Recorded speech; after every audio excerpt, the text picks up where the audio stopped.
Okay. Good sportsmanship is one of the primary purposes of high school athletics. The TWSAA hopes you'll enjoy the contest and support your athletes in high school in a positive and sportsmanlike manner.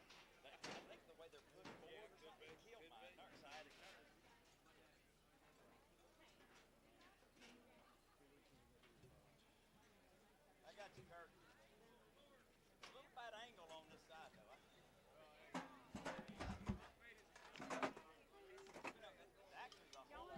Text them, give them a heads up. Say if they give me any trouble, I'm going to tell them to talk to you.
Hello again, everybody. David Clary along with Blake Woody and Caleb Riker. He'll be joining us here in a few short moments.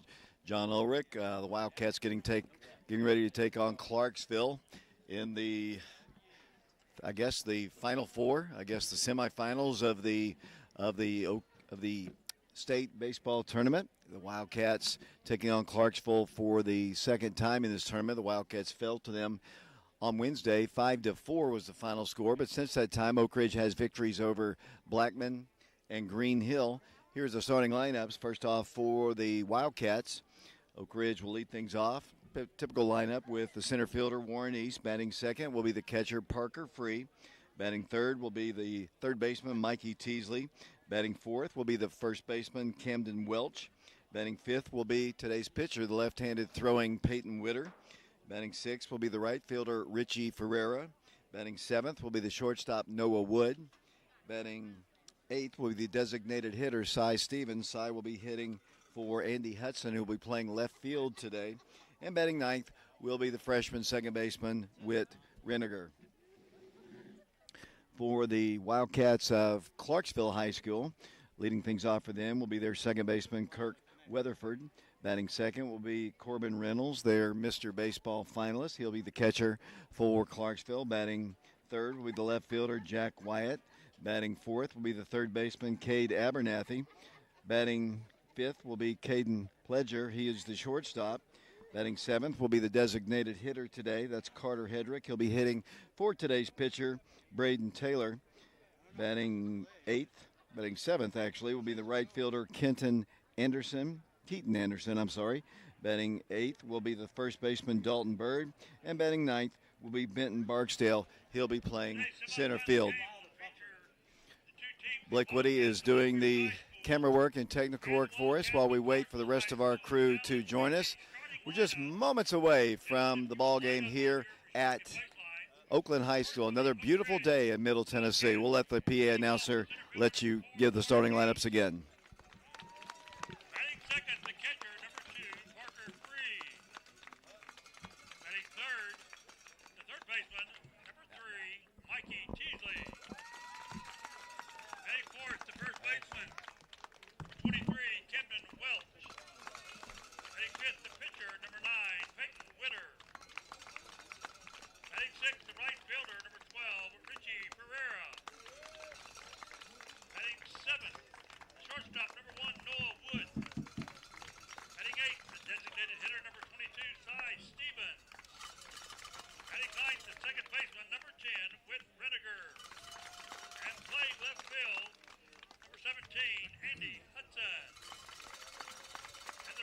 of your Wildcat lineup.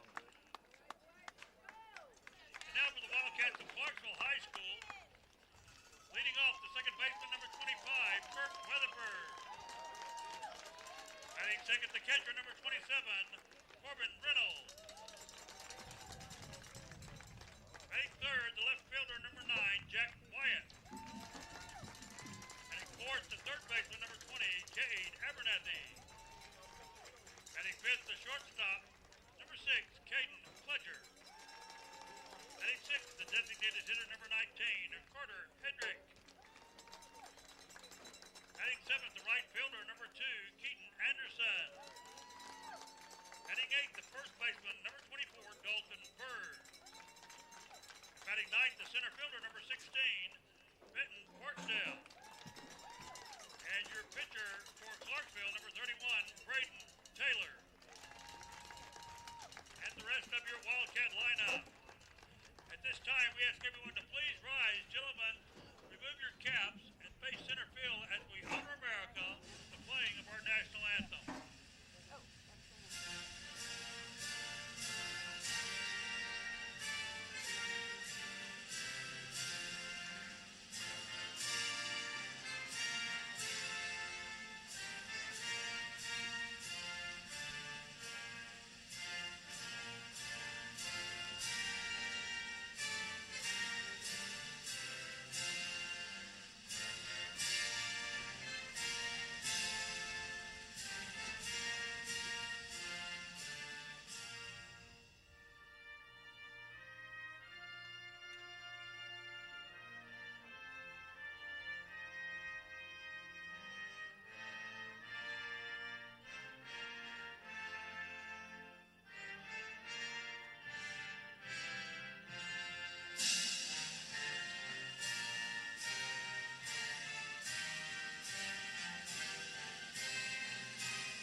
Officials for today's contest: at home plate, Dustin Spillman; at first base, Dale Ford; and at third base, Mark Bates.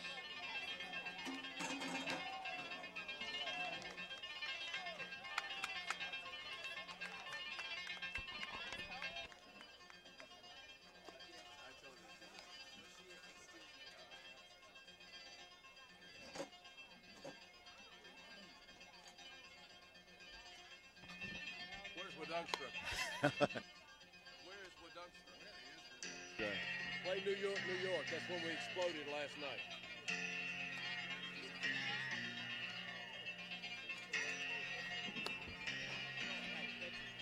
What's that?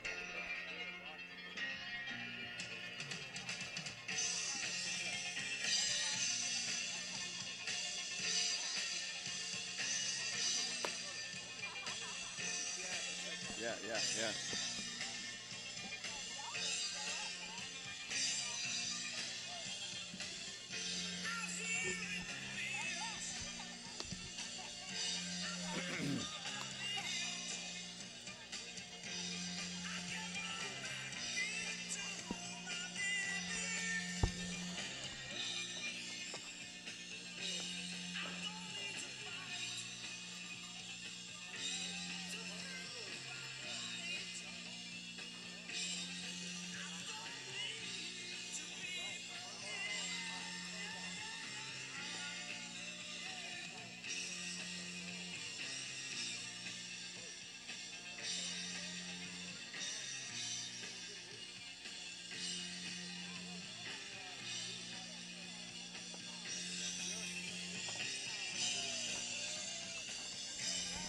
Welcome back once again to Oakland High School, getting set for this semifinal round game of the state baseball tournament. The Wildcats of Oak Ridge and the Wildcats of Clarksville. As I mentioned earlier, Clarksville knocked off Oak Ridge the first time we played them on Wednesday, 5-4, after the Wildcats had led most of the ball game.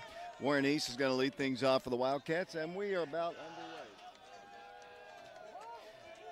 for this fourth game of the state tournament, and the first pitch of the ball game is hit on the ground. Second base side, he fields it cleanly, now boots it and has no play. Warren East reaches base safely. The ball was not hit that hard.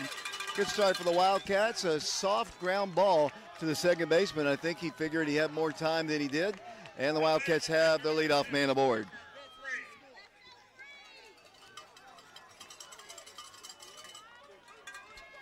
Parker steps in. Parker had a 3-run home run yesterday in the Green Hill victory. Wildcats jumped on them 2-0 in the first inning. The Wildcats would like to do the same against Clarksville. Warren draws a throw over to first, and back to the bag he goes. Pitching today for the Wildcats of Clarksville is Braden Taylor, the left-handed pitcher. This is their third ball game. The Wildcats playing in their fourth. Parker in, yet to receive a pitch. Big lead for, and he's going. Pitch is down low, and no way in the world they're going to get Warren East. That's a stolen base. Warren has stolen more bases than any other Wildcat this year, and he's in scoring position with nobody out. And a 1-ball, no-strike count on Parker free. Mikey Teasley is on deck for the Wildcats. Welch, Witter, Ferreira, Wood, Stevens, and Reniger, the rest of the Wildcat lineup.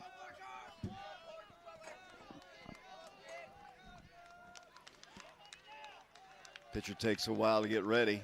See if Warren goes to third. He likes to do that. Pitcher looking back at him now. He draws him back to the bag. Looking at this, he looks into the dugout constantly. He's constantly looking into the dugout, maybe for reinforcements or reassurance, I guess the better word would be. Parker stands in. 1 ball, no strikes. Wildcats wearing their pinstripes once again. Big lead once again for Warren. And once again, Braden Taylor bothered by Warren East out at second base.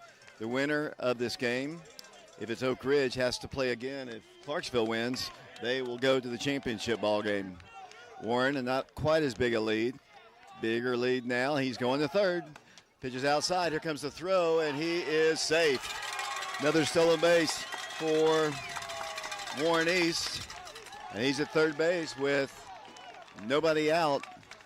And a 2-ball, no-strike count on Parker free. His windup, he's a left-hander. He takes forever to come to the plate. It's just his mechanics. So it's going to make it easier, I think, for the Wildcats to run on him. They've got a great catcher behind the plate, a Mr. Baseball finalist. Warren takes his lead off of third, and Parker back in, and with a 2-0 count. Hit in the center field, and that is a base hit. RBI single for Parker free. And the Wildcats lead it by a score of 1-0.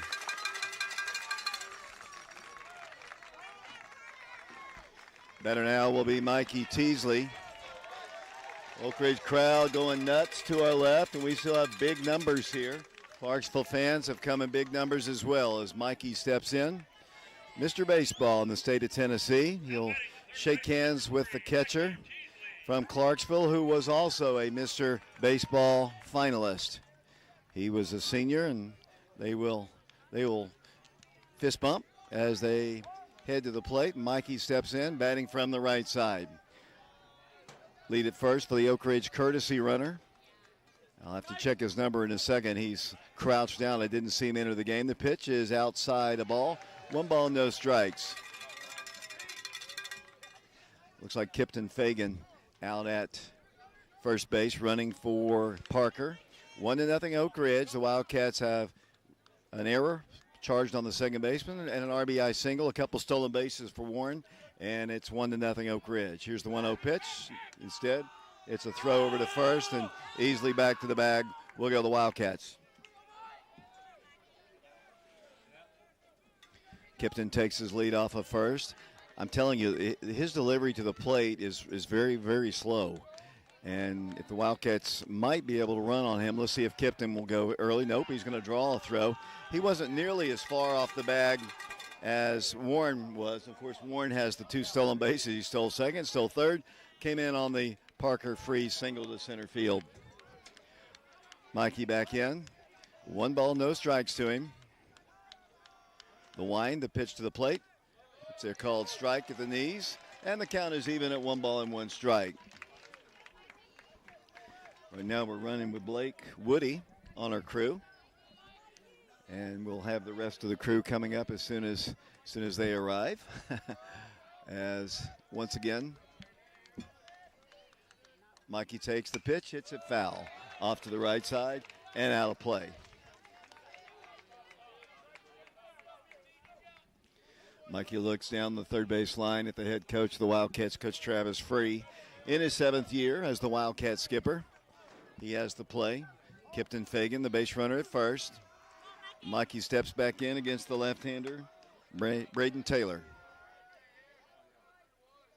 Pitch to the plate, down low a ball, and the count is even at 2 balls and 2 strikes.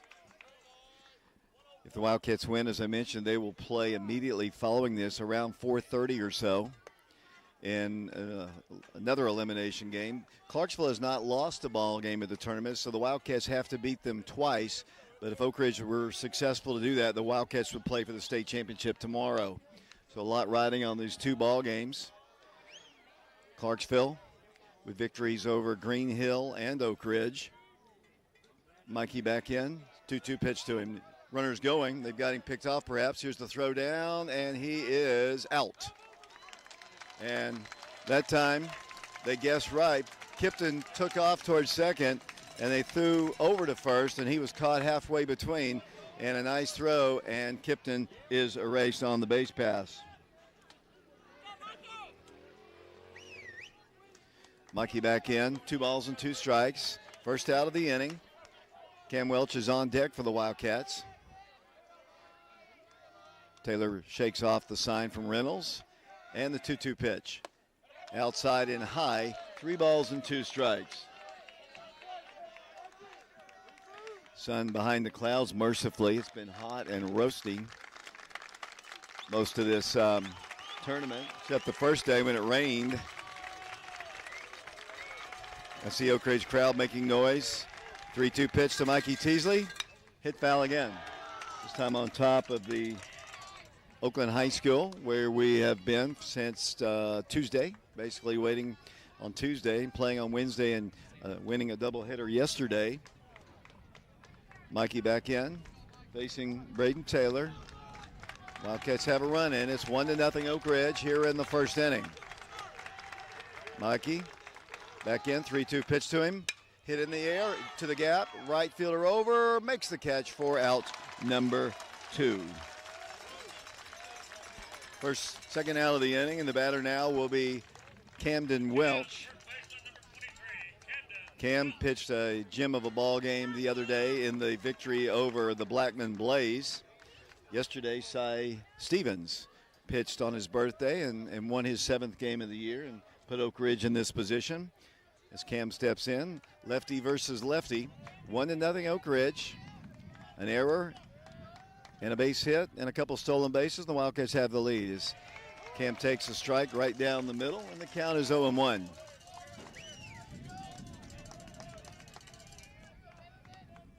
Blake's doing the scoreboard and the camera as we wait for the rest of our crew to join us. The wind, the pitch to the plate. That's a called strike. And the count is 0-2. Here's part of our crew with a buzzed haircut, Caleb Riker. Once again, Cam steps in, no balls and 2 strikes. Here's the pitch. Did he swing? I think he did. They asked for help, and they said he did not. And Cam has a 1 ball, 2 strike count.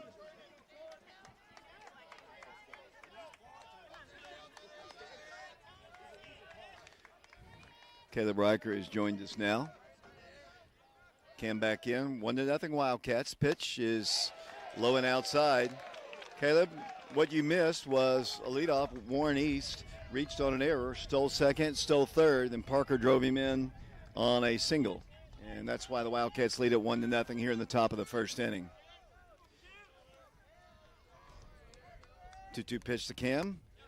Outside but low, and the count is full now. 3 balls and 2 strikes.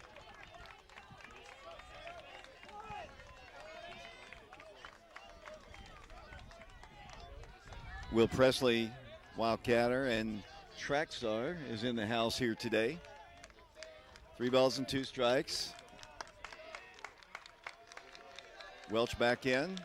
Here is the 3-2 pitch. Hit him. The Wildcats have another base runner.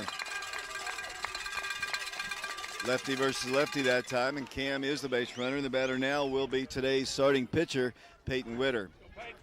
Peyton had a home run in the first game against Clarksville.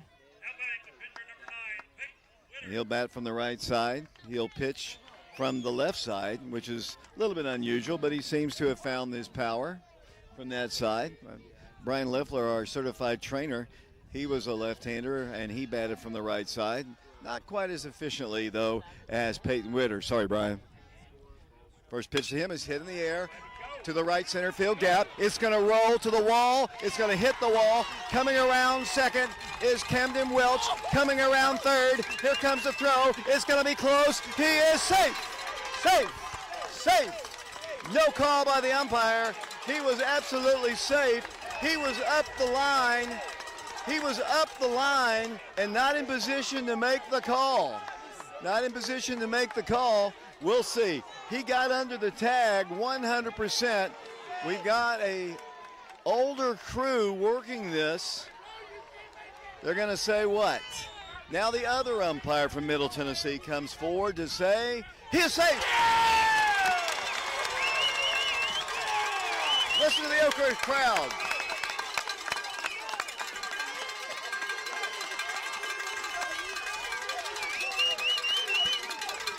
Double, RBI, 2-0 Oak Ridge. Peyton Witter helping his own cause in a 2-0 game. Bender now will be another left-hander, Richie Ferreira.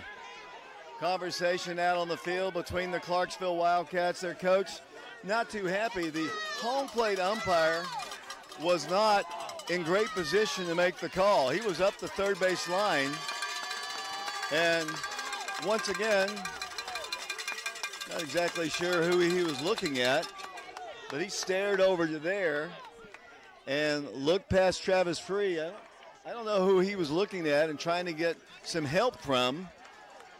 As the Wildcats are going to get a courtesy runner into the ballgame, that's going to be Carson Fagan.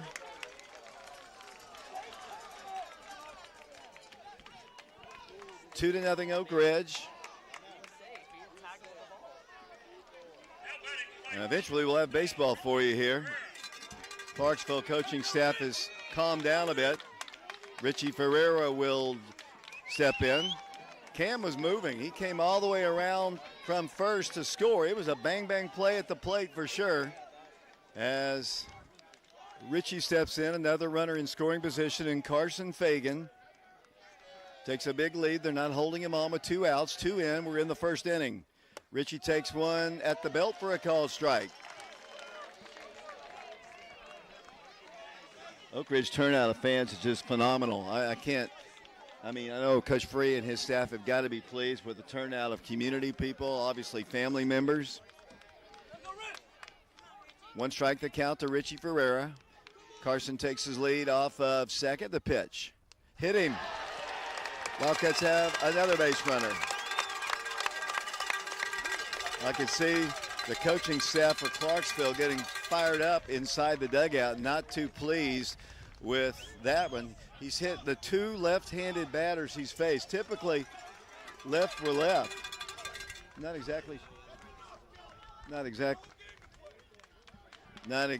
sure why he is so upset. I guess one of his parents evidently is all over him. Wow. We have had some interesting conversations about the Clarksville announcers that I haven't heard him. I can't really comment, but evidently they have struggled a bit, saying nice things about Oak Ridge is what I've been told. I don't know that for a fact. Wildcats have 2 runners on, 2 runs in. The batter is Noah Wood, right-handed hitter. Carson takes his lead. Here's the pitch. Down low, a ball. Caleb, this catcher here, Reynolds, was a Mr. Baseball finalist, and he's really the guy that actually won him the game on Wednesday when we played him. He's really good. Carson takes his lead off of second. Over at first is Richie Ferreira. 2 outs here in the first. 2 runs in. Wildcats looking for more. Taylor comes to the plate. That's a ball. 2 balls and no strikes. When you get to these late stages of games, sometimes pitching, you go down to, your third pitcher, your fourth pitcher, and sometimes you run out of pitching. One of the things that Coach Free has said all along, he is very deep with pitching. The Wildcats with Peyton Witter, he's only pitched maybe an inning in this tournament. I don't even remember that. I know he pitched some maybe in the first game. Reynolds has a conversation with Taylor, and it's a short one. 2 balls and no strikes. 2 outs, 2 in. The Wildcats on top of Clarksville, 2-0 in this semifinal round ball game here at the state tournament being played at Murfreesboro Oakland High School.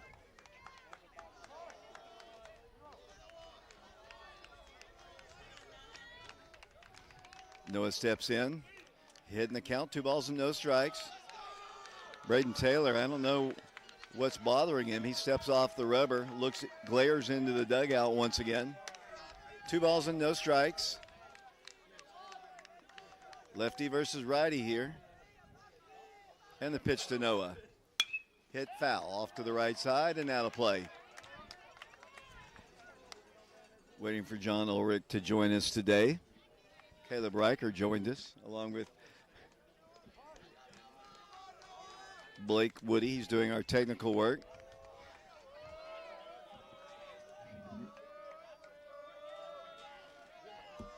Noah back in. 2 balls and 1 strike to him. Carson off a second. The pitch. He did swing, and that's strike 2. 2-0 our score. It's been a long top of the first inning for Taylor, and now Reynolds is going to go out and talk with him once again. Corbin Reynolds, as I mentioned, he was a Mr.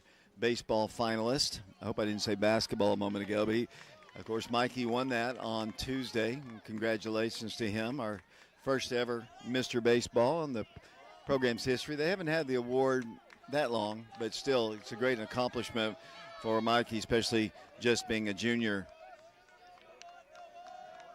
Noah back in, and the pitch to him. That's down low, a ball. 3 balls and 2 strikes. Looking at the demonstrative Clarksville coaches, that ball was almost at ankle level, and he was upset with the call. Kind of a gruff group. 3 balls, 2 strikes. Noah Wood back in. He'll be followed by Cy Stevens if Noah can get on somehow. He's got a 3-2 count, 2 outs, 2 on, 2 in. We're in the first inning. Taylor has the sign, the pitch. Cut on a miss. And that is a strikeout, and that is out number 3. But a very productive inning for the Wildcats. Oak Ridge scores 2 times, an RBI single by Parker Free, and a 1 RBI double by Peyton Witter, and the Wildcats lead it by a score of 2-0. We'll take a break. We'll send it back. We'll be back on our YouTube channel, Rip Radio, in a moment.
To help you protect it. The team at Fox Insurance Group believes your business deserves the expertise of a local insurance agent. With business insurance from Todd Fox at Fox Insurance Group and Encova Insurance, you can make sure your business stays up and running no matter what happens. If you own a business, make sure it's fully protected by contacting Fox Insurance Group. Visit www.grayfoxins.com or call 865-482-0513.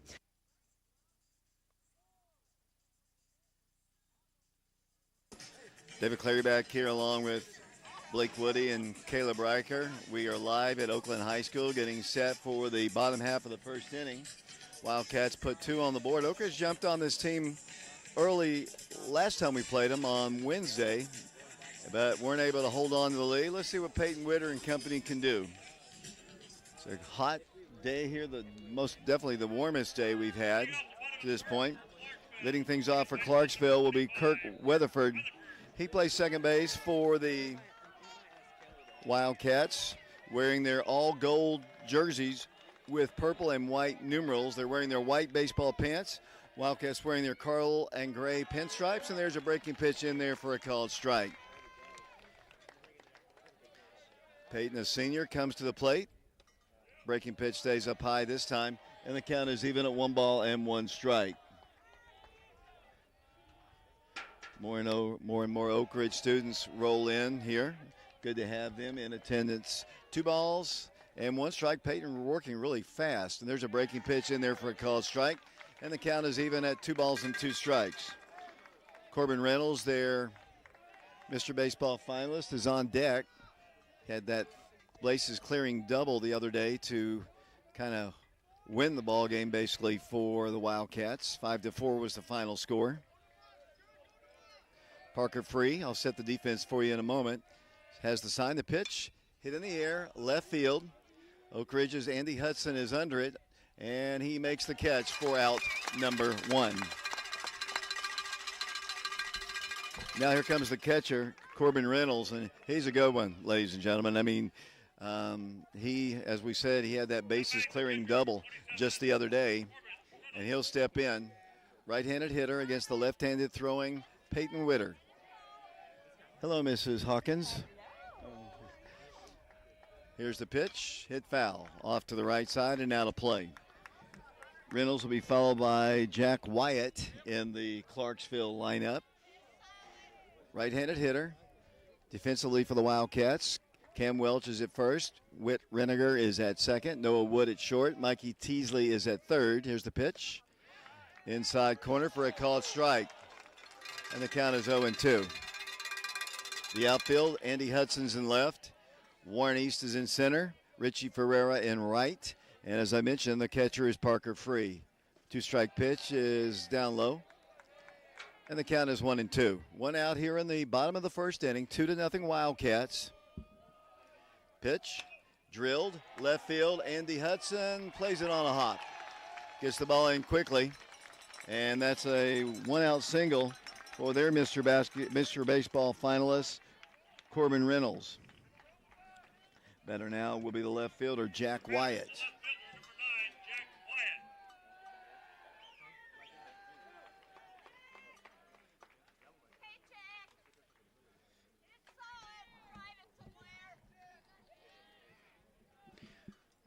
Wyatt, another left-handed hitter, steps in. Facing the left-handed throwing Peyton Witter, runner at first. Peyton steps off.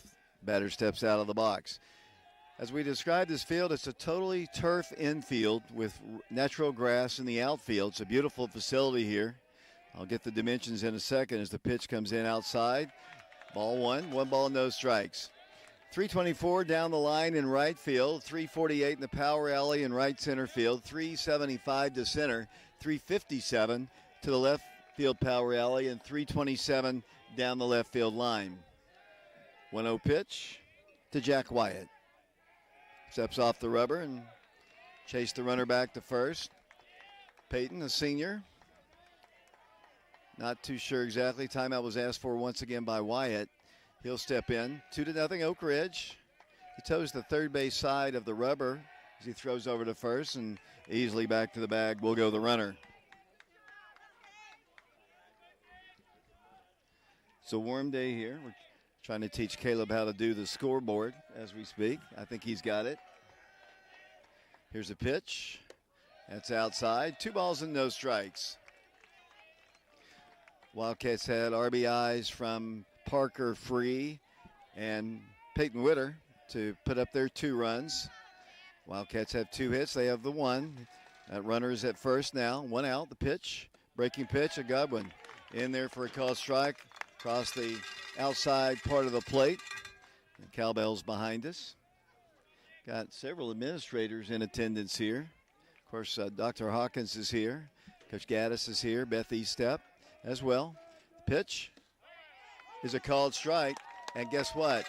He didn't like it. He tried to call timeout.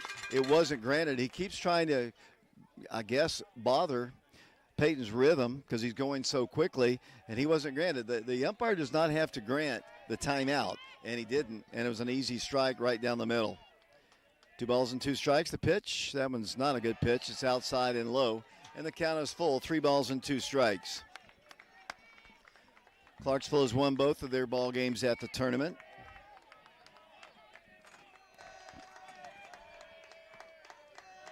Three-two pitch, runner going. Breaking pitch is outside the ball, and that is ball 4. So now they have runners at first and second, and the batter will be their cleanup hitter, the third baseman. That's Cade Abernathy. Look back in the book, see what he did against the Wildcats in the first ball game. Reached on an error, struck out, and grounded out. Pitch to the plate is a called strike at the knees, in the inner half of the plate, and the count is 0-1. Peyton hadn't started a whole lot of ball games this year. He has primarily been used in relief. That pitch is outside and, well, actually inside and low.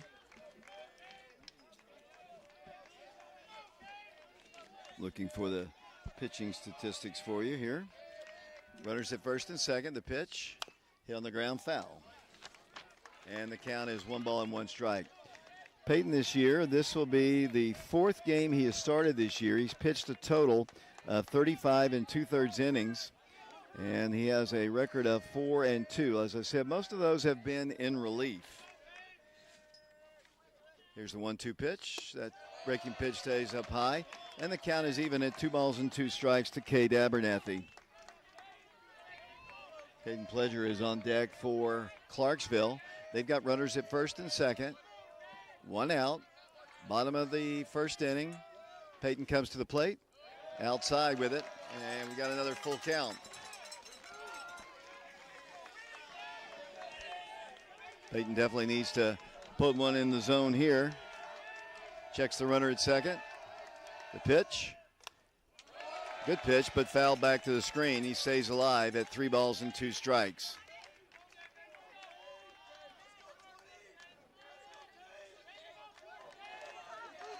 I'm really pleased with this Oak Ridge turnout of fans. They're just big numbers here. 3 balls, 2 strikes. The pitch. That's ball 4.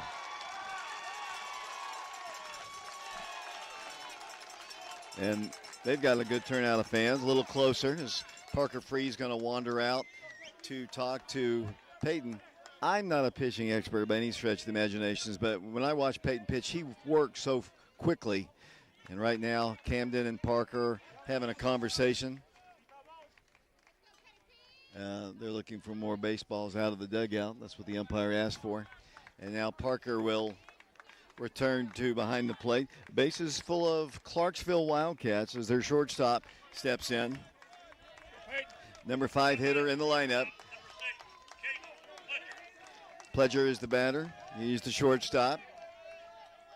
Trying to get right back in the ball game, and a 2-0 lead for the Wildcats. The pitch, breaking pitch at the belt for a called strike.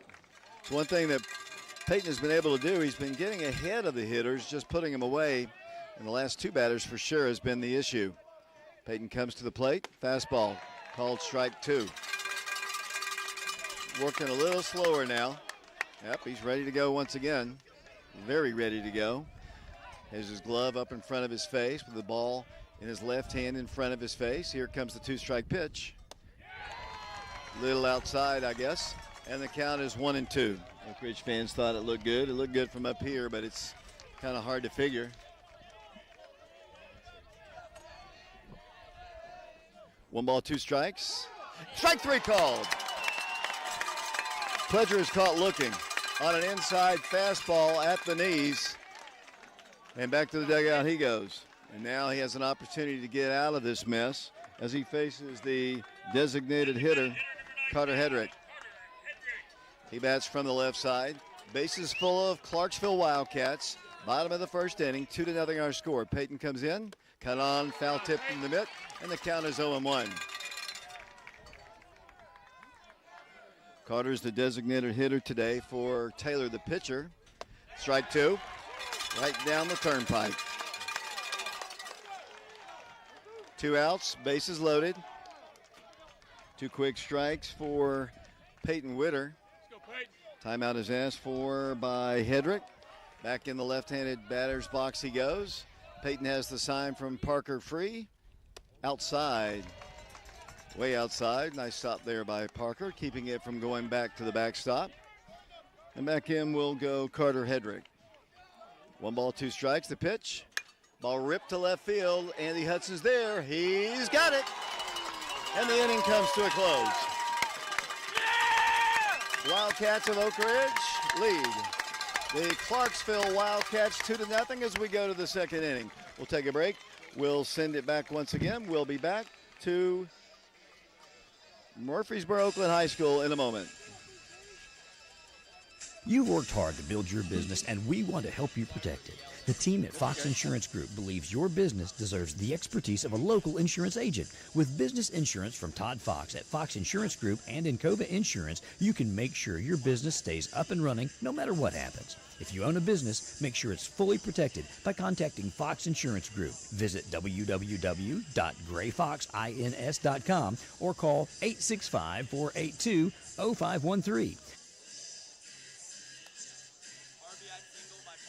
Sexton Automotive of Oak Ridge is proud to be a family and locally owned, full-service pre-owned car dealership. You have the option to take your vehicle anywhere for collision repairs, and we will work with your insurance company. Sexton Automotive of Oak Ridge is a Napa Care Center, and our service department is here for all your automotive maintenance and repair needs. Our rental fleet offers a variety of vehicles, from economy cars to passenger vans. Get your next in at Sexton Automotive of Oak Ridge, Elizabeth Beard, ORHS, Class of 2001. Check out our inventory online 24/7 at sextonautos.com.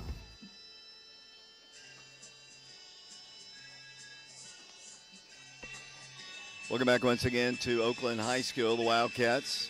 Peyton Witter got out of a mess. The Wildcats still lead it by a score of 2-0. I would say there are 300 Oak Ridge fans here in attendance here, which is just amazing for a high school baseball game, and a tribute to this team. Obviously a lot of family members, but we got a lot of community members, people that come to the basketball and football games regularly, have made the trip, and glad to have them here supporting the Wildcats. This is the farthest Oak Ridge has advanced in the present format of the tournament. Wildcats, first 2 times they were here in 1971 and 1972 were, there was only a 4 team. You can go ahead and send that. Caleb.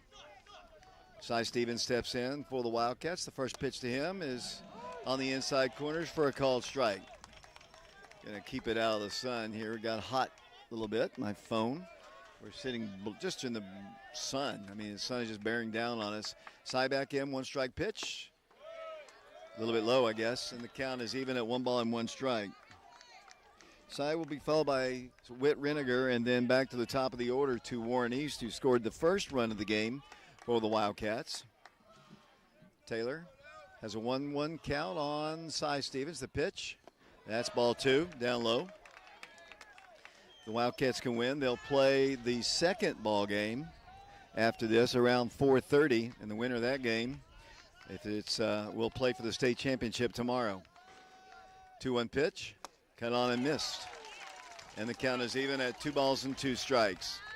Cy pitched just a great game for the Wildcats yesterday, going 6 innings, 6 gutty innings. And he bats here with a 2 count on him with nobody out. Timeout is granted that time by Cy.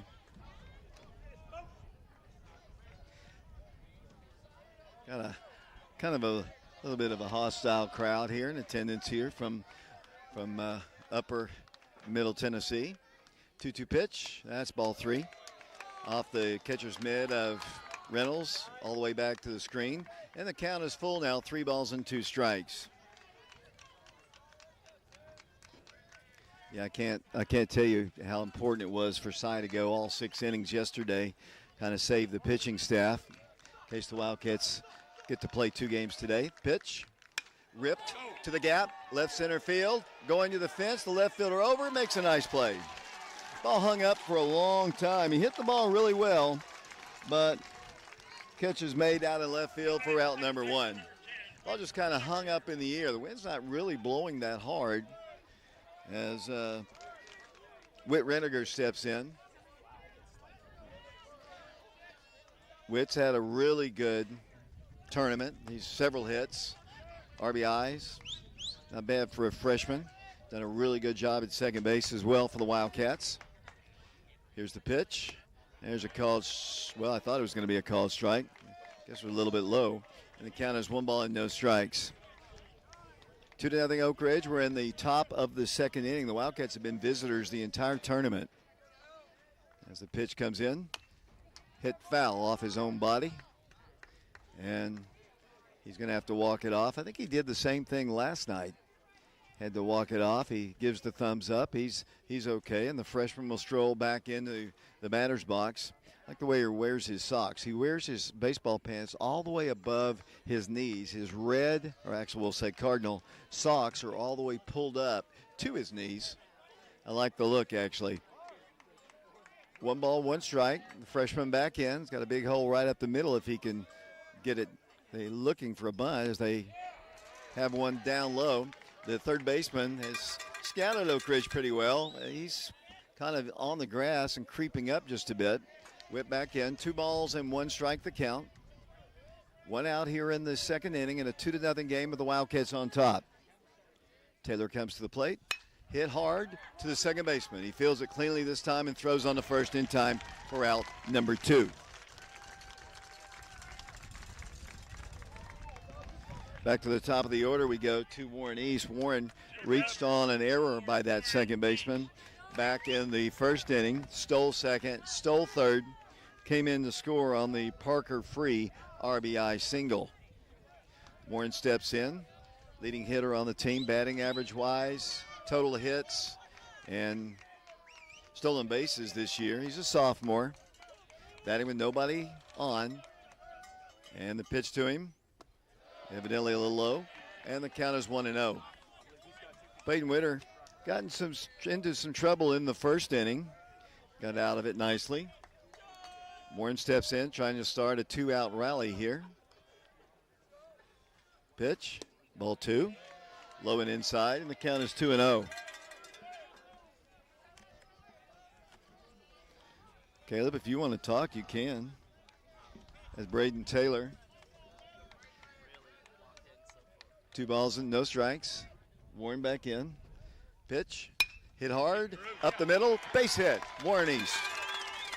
Warren is on. Takes a wide turn at first, and that's his first hit of the game. And you would expect Warren, who likes to run, as we know, will probably be going early. Coach Kevin McKeithen in the first base coaching box looking across the field at Coach Free, who signals in the signal to those affected. Warren at first and Parker coming to bat. Parker had an RBI single to center field, hit a 3-run home run yesterday. Warren has another big lead once again. See if he goes on the first pitch. No, he's going to draw a throw though. Not in time.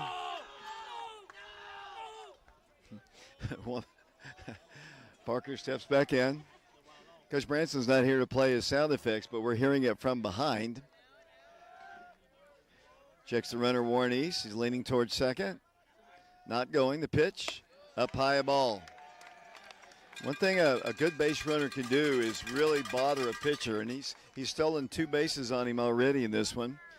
Maybe he might be so distracted not to pitch well to Parker or groove one to Parker. We saw him hit one over the 348 sign yesterday in right center field. Big lead for Warren. Not going. The pitch. There's a called strike, and the count is even at 1-1 strike. 2 outs. We're in the top of the second inning of the semifinals of the TSSAA State Tournament. The Wildcats and the Clarksville Wildcats. Battle of Cats. Their colors are very similar to Oliver Springs, for those of you back in East Tennessee. The Wildcats wearing their pinstripes as Warren is forced back to the bag with a throw from Taylor. Always good to see Will Presley in the house. Hopefully he'll behave himself today. Hopefully Will behave himself today. 1-1 strike. The pitch, he's going. The pitch, nope, he's not going. He's going to draw a throw from the catcher, though. Reynolds, he's a good one. Reynolds is a really good catcher. Not sure what the pitch was. It's a ball, evidently. 2 balls and 1 strike. Thank you, Mr. Rump. 2 outs. Thought Warren was going on that time, but he did not. He's picking and choosing. A little more careful with Reynolds. Reynolds can throw you out. He draws another throw, does Warren. Last night, the Green Hill pitcher, I'll ask Blake. Blake, how many times do you think the Green Hill pitcher threw over to first base last night? At least 11 or 12 times. Yeah, when I guess it was Kip, I believe, maybe Reniger. Draws not a throw this time, but got him back to the bag as Parker steps back in. Wildcats on top 2-0. Warren not going. Pitch is cut on and missed. And the count now is 2 balls and 2 strikes.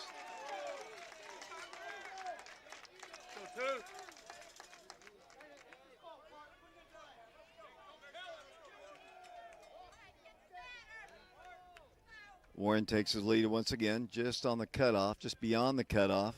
Parker back in, draws another throw. Oak Ridge kids having some fun behind us. One of those kids is Winston Russell. Warren takes his lead off of first. 2 outs. Wildcats have out hit the Clarksville Wildcats 3-1. The pitch to Parker is down low, a ball. Got a full count now, 3 balls and 2 strikes. Mikey Teasley is on deck for the Wildcats. Mikey flew out to right field back in the first inning. Wildcats had RBIs from Peyton Witter and Parker Free. Warren will be going on this one. 3-2 pitch. Hit foul. Off to the right side over toward Oakland High School. They're renovating it a bit, or it looks like they're adding on to it. It's a huge school anyway. All their athletic facilities are on campus. Their football field, for such a powerhouse program, is very average, to be honest with you. But their baseball field is immaculate.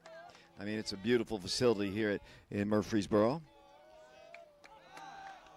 Taylor a little bit bothered by the sign, and Reynolds goes out and has words with him as Parker wanders over a little bit closer to the Oak Ridge dugout and the red, white, and blue O's for Oakland High School. The Patriots, obviously, painted on either side of the field. Parker back in. Warren East takes his lead. Taylor, the wind on the stretch, actually. The pitch. Hit foul again, hard down the right field line. Off the greenhouse, I think I was told yesterday by Coach Dyron Birdwell, who was the basketball coach here for 3 or 4 years. Has taken a job as the head coach at Lincoln County High School. He'll start those duties next year. 3 balls and 2 strikes. Pitch to Parker. Inside corner, called strike 3. Probably a little bit too close to take, but it is called a strike, and the Wildcats pick up a base runner, but they leave him stranded. We go to the bottom half of the second inning here at the state tournament. Wildcats on top of Clarksville, 2-0. We'll be back in a moment.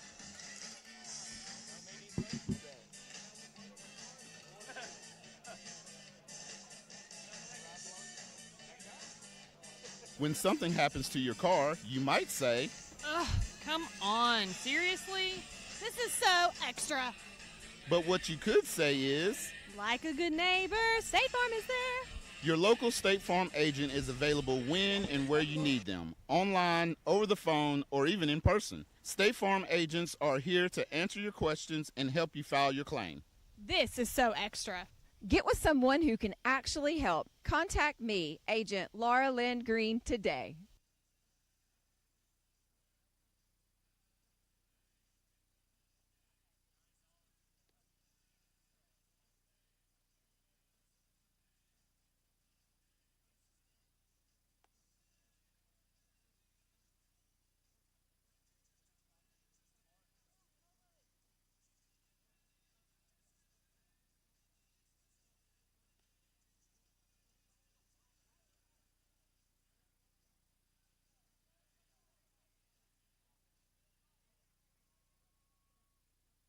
Welcome back once again to Murfreesboro Oakland High School, the state baseball tournament. The Wildcats on top 2-0. We go to the bottom of the second inning. It's been a long first inning and a half, as it'll be once again, let's see, looks like Hedrick stepping in. He's going to bunt it up the third base line and foul.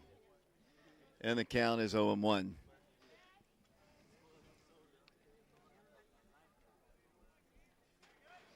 The 6, 7, and 8 hitters in the lineup for Clarksville. He's taking his own sweet time to get back to the batter's box, making Peyton kind of stand out in the hot sun a little bit longer. And he'll step back in a moment, taking his good time, good sweet time to get ready to go. He's behind in the count, no balls and one strike. Tried to lay down a bunt down the third base line. Wasn't successful. Here's the pitch. There's another called strike. They've got a lot of left-handers in their lineup, and, you know, Peyton Witter is a left-handed throwing pitcher. Once again, Hedrick steps in, and the 0-2 pitch. Hit foul off to the left side and out of play. And the count remains at 0-2. Nobody out, nobody on for Clarksville here in the second inning in a 2-0 ball game with the Wildcats on top. Blake Woody doing camera work for us. Caleb Brocker doing the scoreboard now. As that pitch is outside and low. And the count is 1 ball and 2 strikes. It's most definitely the warmest game we've had. We either had a 10 o'clock in the morning game or a 5 o'clock game, as that pitch is cut on a miss. And that is strikeout number 2 for Peyton Witter.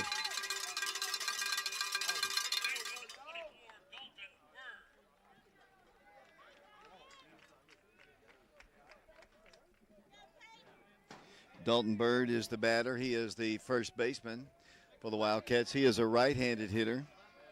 Made a mistake in my scorebook. John would be upset with me as that pitch is outside and high. And the count is 1 ball and no strikes. Another beautiful day for baseball here in Murfreesboro. Kind of white, puffy clouds floating over the top of this beautiful facility. Breaking pitch hit to left field. Andy Hudson's going to make the catch for out number 2. Soft line drive. Andy was playing fairly shallow and just had to come in about 3 steps before the catch is made. And the batter now will be the center fielder, Benton Barksdale. Let's see what Benton did the first time against Oak Ridge this week. Of course, this is the second time we have played them. Let's see. He had a strikeout twice. He hits the ball into center field. That's a base hit. So 2-out trouble for Peyton Witter. Back to the top of the order we go to Kirk Weatherford. Kirk flew out to left field back in the first inning. 0 for 1 in the ball game. Another lefty. I didn't count the number. They've got at least 3, maybe even 4 left-handers. As that pitch is outside the ball. 1 ball, no strikes. This is the guy you want to get. You want to see Corbin Reynolds leading off the third inning. He's their Mr. Baseball finalist. Short lead at first. Pitch. Bounce to the plate and nowhere close. 2 balls and no strikes. Taylor's a left-hander for Clarksville, and he's had some trouble with the left-handers today. See what Peyton can do on this 2-0 pitch. Outside, way outside. I'm telling you, you don't want to see this guy on deck. He's bad news. Coach Russell into it behind us. 3-0 pitch. Called strike one on the outside half of the plate at the knees, and the count is 3-1. Those cowbells are Oak Ridge fans. I think that's Aiden Hawkins with the cowbell. It is. Runner going, pitch, hit on the ground, right in the hole. Nice job of hitting. Stumbles over the bag, but that is a single. Really good job. The runner was going. Shortstop Noah Wood evacuated his spot and headed to second base to cover, and the ball was perfectly placed in the hole where he went. And here comes Corbin Reynolds.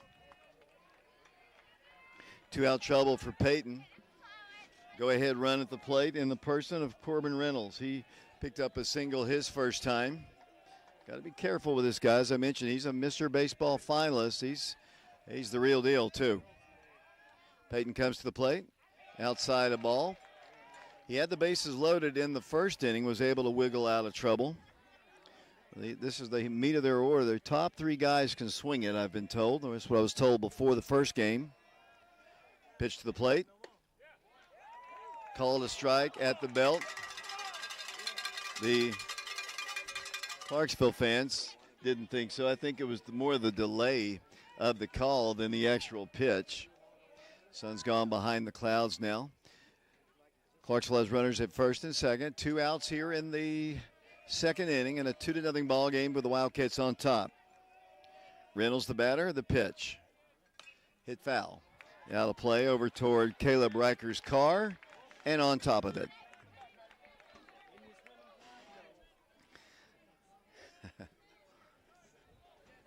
One ball, 2 strikes. Reynolds back in. Peyton Witter trying to get out of trouble here in the second inning. Got to make a good pitch. Nothing fat. Here it is. Fastball hit foul off the right side onto one of the buildings here at the school. And the count remains at 1 ball and 2 strikes. Jack Wyatt is on deck. Jack walked his first time, was stranded in the first inning. Peyton's faced a lot of batters. Reynolds back in. The pitch. Hit again foul. Off to the right side and out of play.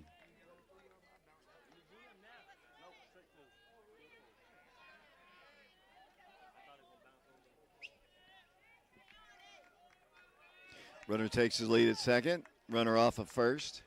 Reynolds back in. 1 ball, 2 strikes. Here's the pitch to Reynolds.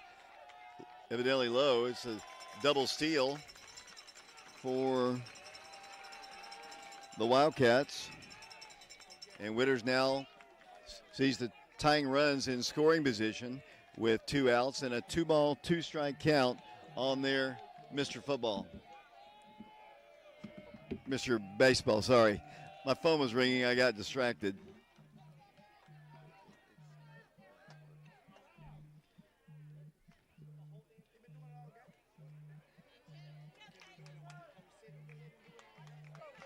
Two-two pitch. Here it comes. Hit on the ground. Foul. Up the third base line. Almost takes out Coach Etheridge, who was taking pictures way down the line. I'm not sure he actually saw it coming. As umpire needs some new baseballs, the Clarksville fans rising their feet once again, hoping their big guy can do damage like he did the other day. Here's the pitch, hit in the air, right field. Richie Ferrer will make the catch, out number 3. So Reynolds is retired for the 3rd out in the inning. Got him to fly out to Richie. Can of corn out there in right field. We go to the top of the 3rd inning. Oak Ridge still in the lead 2-0. Wildcats coming to bat.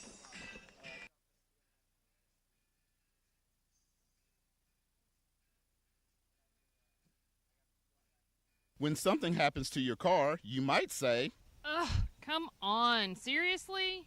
This is so extra. but what you could say is, Like a good neighbor, State Farm is there. your local State Farm agent is available when and where you need them, online, over the phone, or even in person. State Farm agents are here to answer your questions and help you file your claim. This is so extra. Get with someone who can actually help. Contact me, Agent Laura Lynn Green, today.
Welcome back once again to Murfreesboro Oakland High School. We go to the top of the third inning. Mikey Teasley leads things off. Mikey 0 for 1 in the ball game. Flew out to right field his last time. Facing Braden Taylor. Peyton has worked himself out of trouble in his 2 innings. Wildcats could use a little bit more insurance as Mikey takes the strike, and the count is 0-1. Mikey was named Mr. Baseball, as I mentioned. Mikey hit a scorcher yesterday. Had several hits in the series. Pitched well in the loss to Clarksville. Pitch to him is nowhere even close. And the count is even at 1 ball, 1 strike. Sometimes the ball just kind of slips out of your hands. And that one slipped all the way back to the brick wall. And the count is even at 1 ball, 1 strike. It's a really good Clarksville team, as we saw on Friday night. They can hit the ball. They've got their first pitcher was really good, over 100 pitches, and was very, very good. Pitch to Mikey. That's way outside and high. And the count is 2 balls and no strikes. Former Wildcat Valen Henderson 3 days in a row in the house. Watching the Wildcats, his former high school play. Saw his dad, I think, Bonse earlier. 2-1 pitch. Foul tip off the mid of the catcher, and the count is even at 2 balls and 2 strikes. Nobody on, nobody out. We're in the top of the third inning in a 2-0 ball game.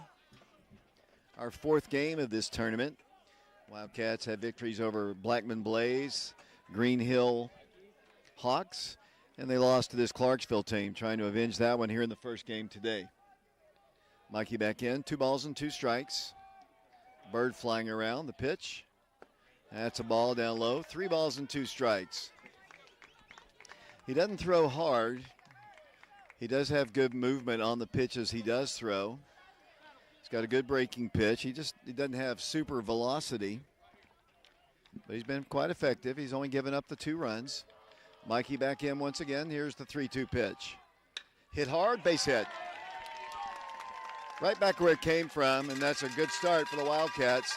And here comes their coach out to talk to Braden. And Mikey will be a base runner at first. We'll take a quick break. We'll be back to Oakland in a moment. When something happens to your car, you might say, Ugh, come on. Seriously? This is so extra. but what you could say is, Like a good neighbor, State Farm is there. your local State Farm agent is available when and where you need them, online, over the phone, or even in person. State Farm agents are here to answer your questions and help you file your claim. This is so extra. Get with someone who can actually help. Contact me, Agent Laura Lynn Green, today.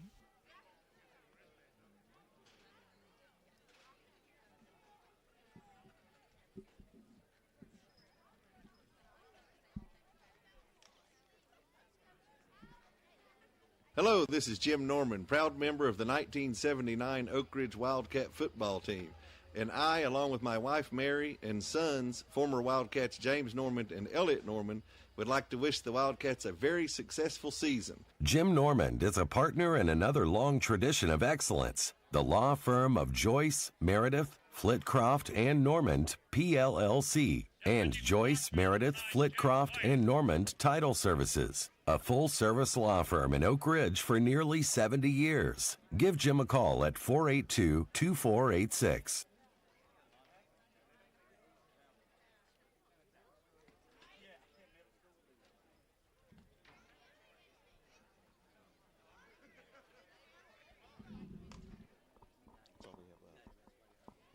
Welcome back once again to Oakland High School. Caleb Rucker joins me here. Caleb, we got a new pitcher coming on. I know it's been a while since you saw, I guess, a road game for the Wildcats. I guess all the way back to the Alabama trip.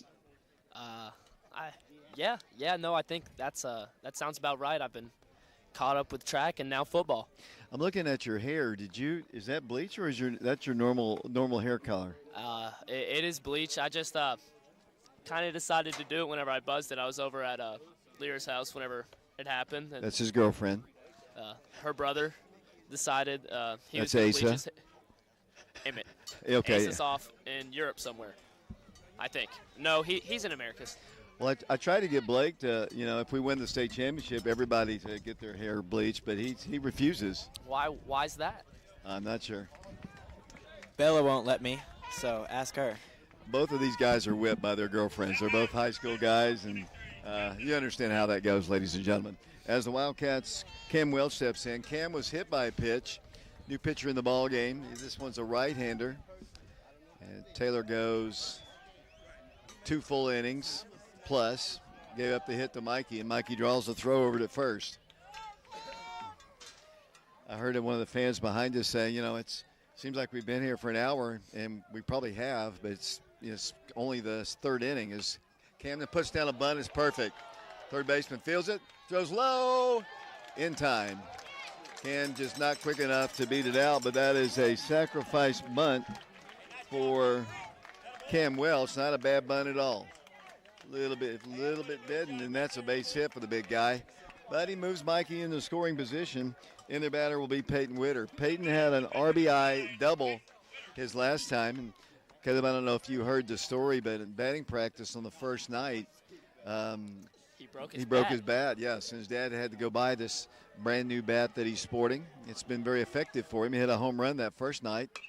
This time, not quite as well. It's a shallow pop to right field, and Peyton's going to be retired on the first pitch. Mikey obviously stays put at second.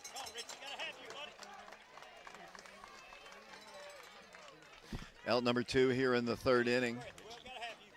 Peyton might have wanted to take a couple of pitches against the new pitcher to see what he had, but as well as he's been hitting, we got to get Richie going here. Richie needs to. He was hit by a pitch his last time and wasn't able to score. He bats with 2 outs with Mikey Teasley. Leadoff single, still there with 2 outs now. Pitch to Richie. Outside the ball. Yep. What in the world? I just heard somebody in their dugout say, yep. That was in the right-handed hitter's batter's box, way outside. 1 ball, no strikes. Noah's on deck, Noah Wood. Mikey takes his lead off of second. The pitch to Richie. That's low and inside. There's another yep out of that dugout. It's 2 balls and no strikes. The sun has decided to come back, David. It got cloudy for a second. I have sunscreen in the car if you want to go out there. I remember how burned you got when we were in Alabama. I was fishing for 8 hours straight, that's why. 2 balls and no strikes. Pitch, hit foul. Hard over towards Coach Etheridge once again. Carson Fagan will track it down in the left field. Long run for Carson. I don't think he thought he was going to be chasing it as far as he did. And he retrieves it. Good job by the junior. And Richie Ferreira steps back in. 2 balls and 1 strike. Mikey Teasley takes his lead off of second base. Richie back in the box. 2 balls and 1 strike.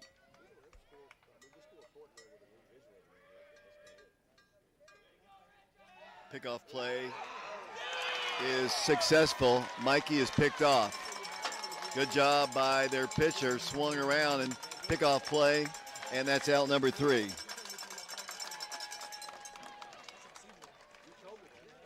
So that's out number 3. We go to the bottom half of the 3rd inning. We are live at Murfreesboro Oakland High School. The Wildcats lead Clarksville 2-0. We'll be back in a moment. Hello, this is Jim Norman, proud member of the 1979 Oak Ridge Wildcat football team.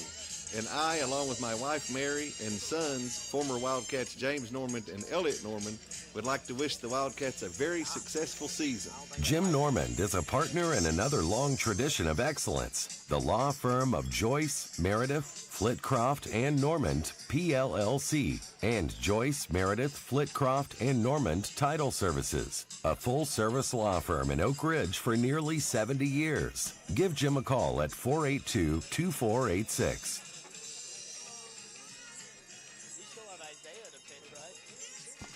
Pitched a little bit. Yeah, he can catch.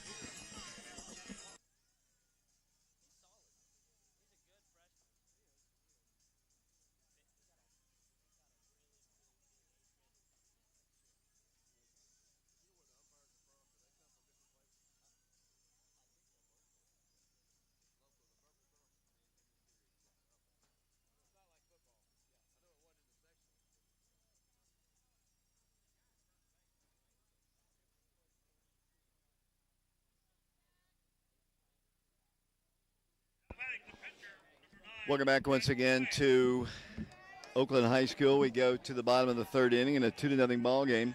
It'll be the 3, 4, and 5 hitters in the Clarksville lineup. This will be Jack Wyatt. He walked his first time, takes a strike, and the count is 0-1. Wildcats hoping to play 2 today. As pitch comes in, that's outside corner for a called strike. Looked a little bit on the outside of the plate, but we'll take it. No balls and 2 strikes. Wyatt will be followed by Abernathy as the ball is hit on the infield, right up the middle, and not in time. Infield single. Once it got past Peyton Witter, it was an infield single. And that is hit number 4, I believe, for the Wildcats of Clarksville. And the batter now will be Cade Abernathy. Cade walked his last time. Peyton's had a lot of base runners so far, hasn't allowed anything. Right-handed hitter. They've got a runner at first. So you see Peyton keep him close. That pitch is down low, a ball. Their cleanup guy, he walked, as I mentioned, his last time, plays third base for Clarksville. 2-0 Wildcats here in the third. The pitch, breaking pitch, inside but low, and the count is 2-0. In the first ball game, as Peyton comes to the plate, breaking pitch in there for a called strike. In the first game, the umpires made both dugouts shut up when they were yelling in between pitches. Clarksville and Oak Ridge both allowed to yell today. Runner going, pitches a stolen base and a ball. They've got a runner in scoring position. Cade Abernathy back in. 3 balls, 1 strike the count. Nobody out here. Abernathy steps back in the box. Deep in the box he is. Pitch. Called a strike, and the count is 3-2. I think what the Clarksville fans don't like is just how kind of a delayed action that the umpire has calling balls and strikes. 3 balls and 2 strikes. Runner at second. Pitch. Cut on a miss.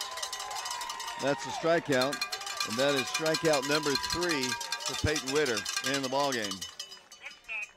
Batter now will be the shortstop, Caden Pledger. He struck out looking his first time. 0 for 1 in the ballgame. Runner still at second. 2-0 Oak Ridge has the lead here in the third inning. Pitch, inside corner for a called strike. That's the second time he has ducked out of the batter's box when a strike has hit the inner half of the plate. Let me look exactly where he says. He stands way up in the box. That's why. He's way up really close to the edge of the batter's box. Pitch, outside and high. And the count is even at 1 ball and 1 strike.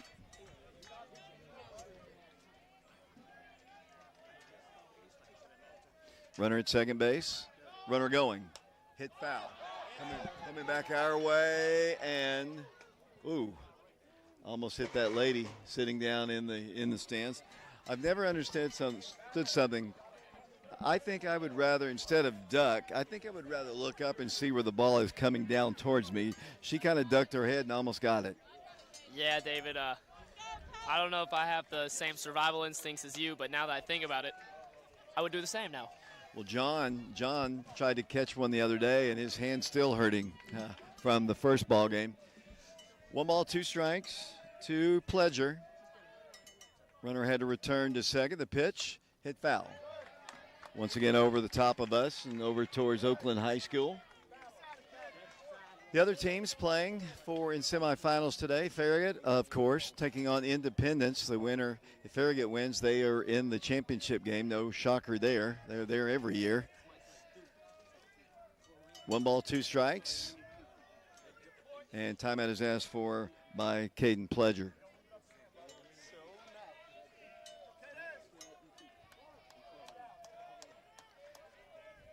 Witter comes to the plate. Ball is hit in the air. Foul territory. Long run for Andy Hudson, and he is close to it, but it's dropped by Mikey Teasley. I think probably, if they had it all to do over again, Mikey lets Andy catch that one.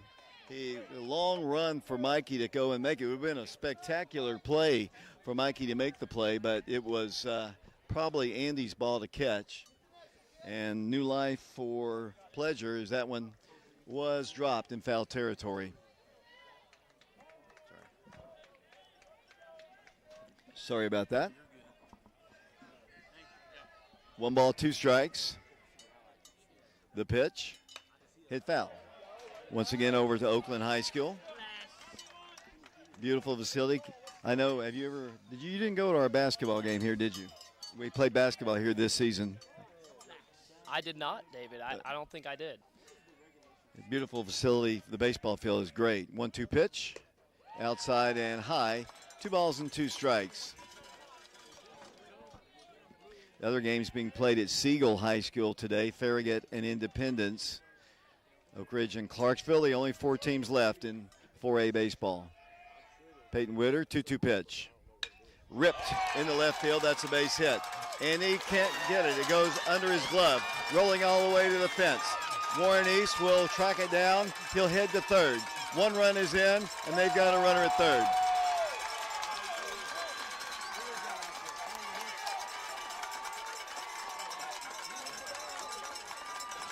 Tying run at third base. The ball was a solid base hit to left field.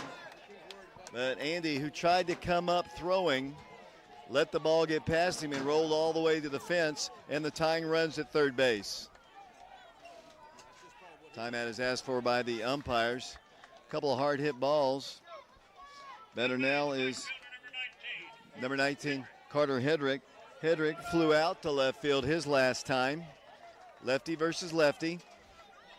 Infield back, middle infield, the pitch, breaking pitch, called a strike. And the count is 0-1. 2-1 our score. Wildcats still in the lead, but they've got the go-ahead, the tying run at third base. Go-ahead run at the plate. 1 out, the pitch, hit foul. Hard, long foul. Home run distance almost. Just barely went foul. Richie gave it a look, and that ball just bounced just barely. It's kind of deceiving. There's as you go towards the right field line, there's a little bit of a hill that kind of goes up. You have to kind of walk uphill to get to it, and that ball bounced back into fair territory. First base coach said it was fair, but it was foul, but very close. A lot closer, honestly, than I thought it was going to be. 2-strike pitch. Count on foul tip back to the screen, and the count is 0-2.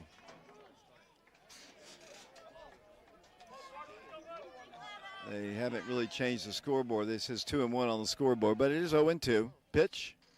He swung. He's out anyway. That's another strikeout for Peyton Witter. That is strikeout number 4 in the ballgame. And the batter now will be the right fielder, Keaton Anderson. Keaton was a strikeout victim his last time. They've got a runner at third. He is the tying run. Wildcat lead has been cut to 2-1. Anderson bats from the left side. We're in the third inning in a game that really seems slow to me as the pitch is hit foul off to the left side and out of play. We're getting some pretty good swings on Peyton. He's been able to, for the most part, work out of trouble in this one. Mistake in the outfield has cost the Wildcats. 1 run is the pitch. Ripped to center field. Tie game. Nothing fancy, just didn't try to hit the ball out of the ballpark, just put the bat out there and poked it into the outfield, and we got a brand new ball game. 2-2 is our score. Caleb, nothing fancy with that one. He just put the bat out there and poked it where it was pitched, and we're tied at 2. Yeah, it just right over the shortstop's head, straight into the gap. We've got a really, really good game here, just what you'd expect out of a state game. 2-2 our score. They still have a runner at first base. Better now is Dalton Bird. He hits the ball on 1 hop to Whit Reniger. And Whit had a little bit of trouble coming up with it. And then as he flipped it to Noah Wood covering. Noah kind of fumbled it, and that allowed the runner to get in safely. And I believe that's what the call, and they've got runners at first and second. A couple of miscues in the field for the Wildcats have hurt them this inning, and Coach Free is going to go out and talk to Peyton. Tough break, honestly, for that should have been out number 3. Conversation taking place. Nothing's been hit that hard, but just a couple mistakes in the field have hurt the Wildcats and Peyton. Yes, it has, David. And that one was that's the biggest mistake right there. Just allows them to get more hope here to get a runner in scoring position, especially whenever it's been so close all game. Long conversation. The home plate umpire is going to break it up as they've got runners at first and second. A couple errors for the Wildcats have hurt Oak Ridge's cause. A lot of baseball to be played. We're only in the third inning. It's tied, though, now 2-2. Wildcats jumped on them 3-0 in the first game earlier in the week and saw that lead diminish as the game progressed, and they ended up losing the ball game 5-4. Better now is Benton Barksdale. He had a single his last time. Comes to the plate. A little bit high and outside. And the count is 1-0. 2-2 our score as we play in the bottom of the third inning. And what has been a long game, Blake Woody. 1-0 pitch. Timeout is asked for before that. Peyton didn't hear it. And timeout was asked for by Barksdale. Clarksville wearing their gold jerseys, as I mentioned, with purple numerals with white trim, purple batting helmets, white baseball pants. Wildcats wearing their cardinal and gray pinstripes, predominantly white jerseys and pants. Pitch, outside of ball, and the count is 2-0. Top of the order is looming for Clarksville. Right-handed hitter. Peyton trying to get out of trouble. He's been in trouble most of the game. 2-0 pitch. It's a called strike at the knees on the inside half of the plate. And the count is 2-1. Baseball fans are funny. I guess it depends on where your heart lies, whether it's a strike or a ball. 2 balls and 1 strike. Clarksville fans didn't like the previous pitch. 2-1 pitch, runners going. Here's a throw down by Parker, and he is out. Caught stealing at third. And that's the end of the inning. So, Wildcats get out of a little trouble, but Clarksville does tie the ball game. 2-2 our score as we go to the top of the fourth inning. We'll be back to Murfreesboro, Oakland, following this timeout. Your pets are part of the family, and the caring professionals at MacArthur Animal Hospital know this, and they put their years of veterinary experience in caring to work. MacArthur Animal Hospital is located at 2190 Oak Ridge Turnpike in Oak Ridge. To learn more or to make an appointment, please call Dr. Paul Sluha at 865-482-1797. MacArthur Animal Hospital is proud to support some other cats too, the Oak Ridge Wildcats, and they would like to wish them well this season. MacArthur Animal Hospital, proudly serving the Oak Ridge area. 482-1797.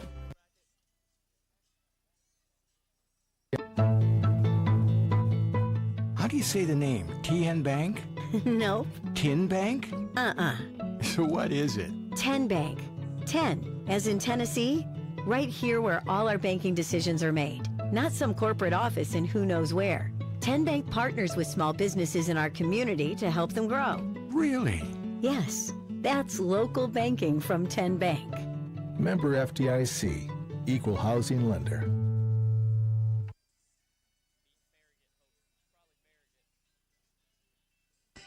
Welcome back once again to Murfreesboro Oakland High School. The Wildcats are tied at 2 apiece as we go to the top of the fourth inning.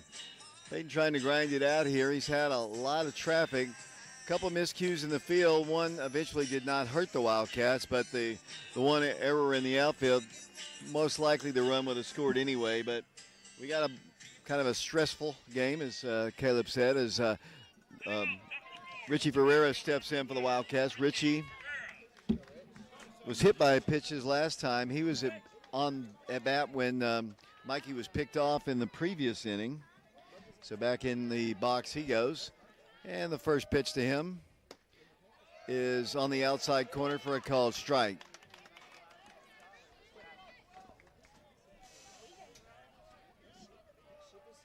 One strike pitch. Richie takes ball one. 1 ball, 1 strike. It's low and outside. New pitcher is a right-handed pitcher. Haven't been able to find his name as of yet. 1-1 pitch. Ball 2 and low. 2 balls and 1 strike.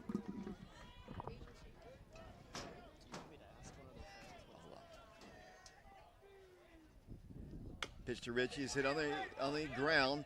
Funny hop. He feels it, does, and throws him out. Just in time. Richie is retired. Richie didn't like it for whatever reason, but I think that is the case. He's getting razzed a little bit by the somewhere in my pictures is their lineup card. I can't get it off of that one. Noah Wood, the batter, steps in from the right side. 1 out. Pitch to him is a little bit low.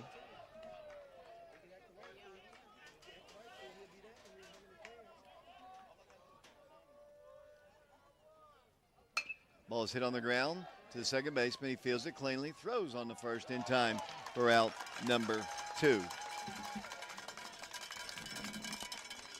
Now the batter will be Cy Stevens. Cy flew out to left field his first time.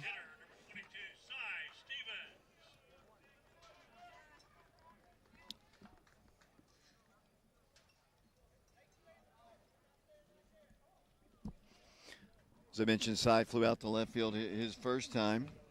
He is the designated hitter today, hitting for Andy Hudson, who's playing left field. Whit Renniger will follow, but Cy's got to get on base.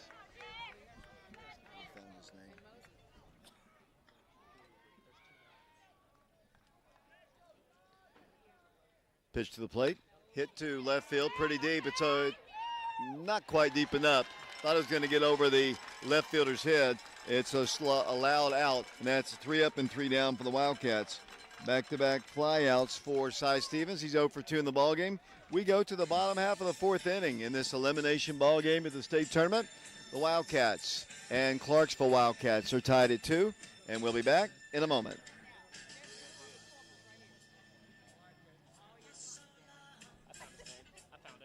Okay. Sexton Automotive of Oak Ridge is proud to be a family and locally owned, full-service pre-owned car dealership. You have the option to take your vehicle anywhere for collision repairs, and we will work with your insurance company. Sexton Automotive of Oak Ridge is a Napa Care Center, and our service department is here for all your automotive maintenance and repair needs. Our rental fleet offers a variety of vehicles, from economy cars to passenger vans. Get your next in at Sexton Automotive of Oak Ridge, Elizabeth Beard, ORHS, Class of 2001. Check out our inventory online 24/7 at sextonautos.com.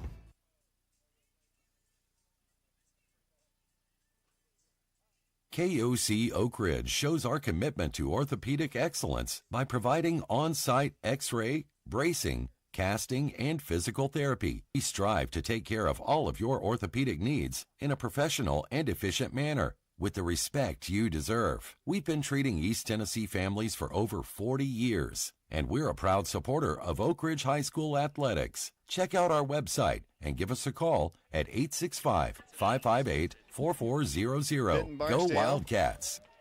Is the leadoff man this inning for the Wildcats of Clarksville. Peyton's first pitch to him is a called strike.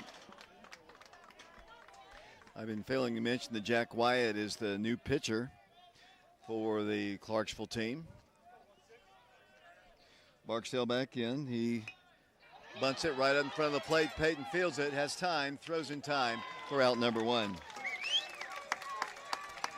Good bounce off the mound by Peyton Witter, and a nice throw to Cam Welch at first base, and that's the first out. And we go to the top of the order once again to Kirk Weatherford. Kirk is 1 for 2 in the ball game. Flew out to left field in the first inning, singled and stole a base back in the second. First pitch to him is on the outside corner at the plate. He takes a moment. I think he not too pleased with the call. It could have been a little outside. No balls and one strike. Reynolds is on deck for Clarksville. Pitch. Another called strike on the outside half of the plate. You know, hitters have just got to adjust to the way the umpire's calling. That's a strike on the outside half of the plate. I wouldn't throw him anything close here. I'd throw it way outside and let him go fishing for it. He does throw a fat one, but it's hit in the air to right field. Richie's struggling with the sun, but he does make the catch for out number 2. At first I thought, Caleb, that Richie had kind of lost it in the sun, but he's pretty adept. John and I talked about this yesterday. He's so used to that sun usually beating down in the early innings at Bobby Hopkins Field, and he picked it up and made the catch.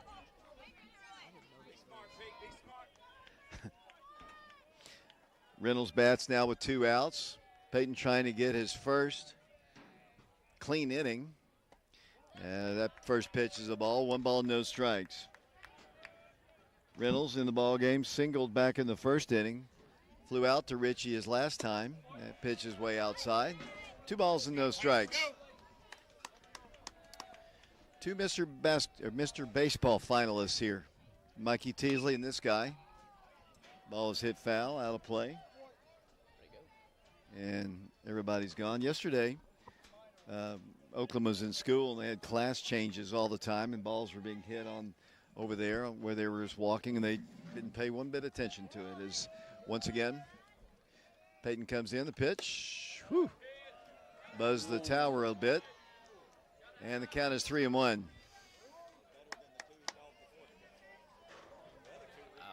2 outs, nobody aboard for Clarksville. The pitch hit in the air again, foul, out of play, and the count is full. 3 balls and 2 strikes. That ball takes out David's van. In the top of the 5th inning, Whit Reniger will lead things off for the Wildcats. Pitch, up high, ball 4. And the batter now will be the pitcher, Jack Wyatt. Jack has been on base twice in the ball game. He walked his first time back in the first inning. He singled, solo base, and scored the first run of the game for Clarksville. We got a 2-2 ball game going here at Oakland. The first of hopefully 2. Peyton was all ready to pitch. The batter was ready to hit. The umpire wasn't quite ready.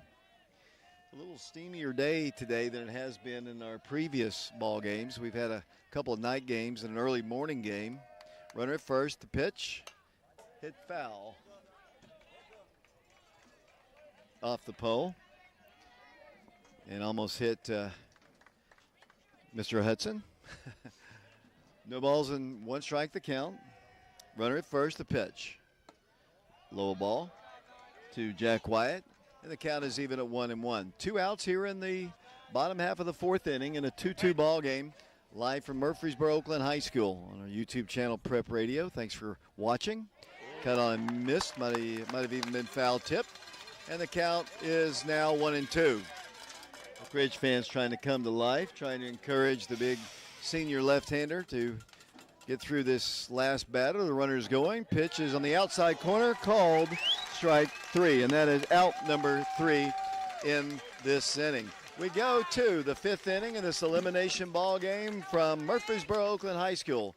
The Wildcats of Oak Ridge and the Clarksville Wildcats tied at 2 apiece, and we'll be back in a moment. Sexton Automotive of Oak Ridge is proud to be a family and locally owned, full-service pre-owned car dealership. You have the option to take your vehicle anywhere for collision repairs, and we will work with your insurance company. Sexton Automotive of Oak Ridge is a Napa Care Center, and our service department is here for all your automotive maintenance and repair needs.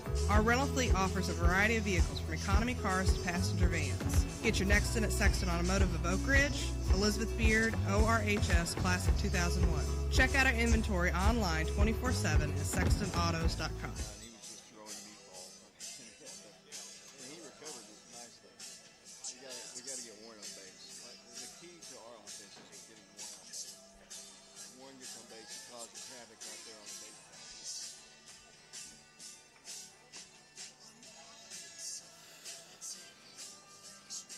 You've worked hard to build your business, and we want to help you protect it. The team at Fox Insurance Group believes your business deserves the expertise of a local insurance agent. With business insurance from Todd Fox at Fox Insurance Group and Encova Insurance, you can make sure your business stays up and running no matter what happens. If you own a business, make sure it's fully protected by contacting Fox Insurance Group. Visit www.grayfoxins.com or call 865-482-0513.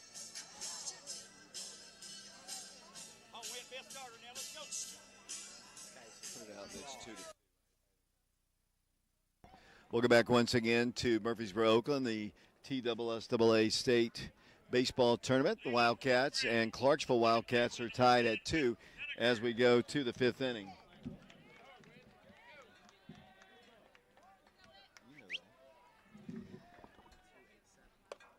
Witt takes strike one, and the count is 0-1 to him. Witt grounded out to second his first time. Nobody on, nobody out. Pitch to Witt is cut on and missed. And the count is 0-2. Jack Wyatt, the pitcher for Clarksville. And he comes to the plate. The pitch hit foul. Off towards the hospitality room to our left and out of play.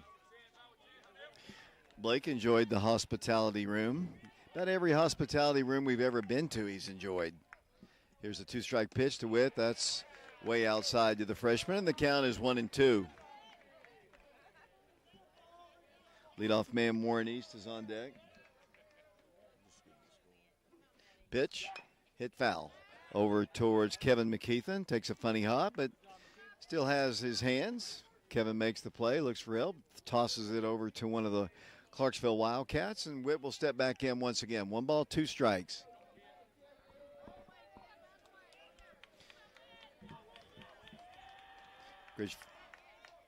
Pitch to Witt is outside the ball. 2 balls and 2 strikes. Got a lot of Oak Ridgers here. Mike Friels is here. Michael Friels played football in the early 2000s, now a police officer in Nashville. 2-2 pitch to the freshman. Hit on the left side, just foul. Probably about 15 feet foul down the left field line. That could have been a double.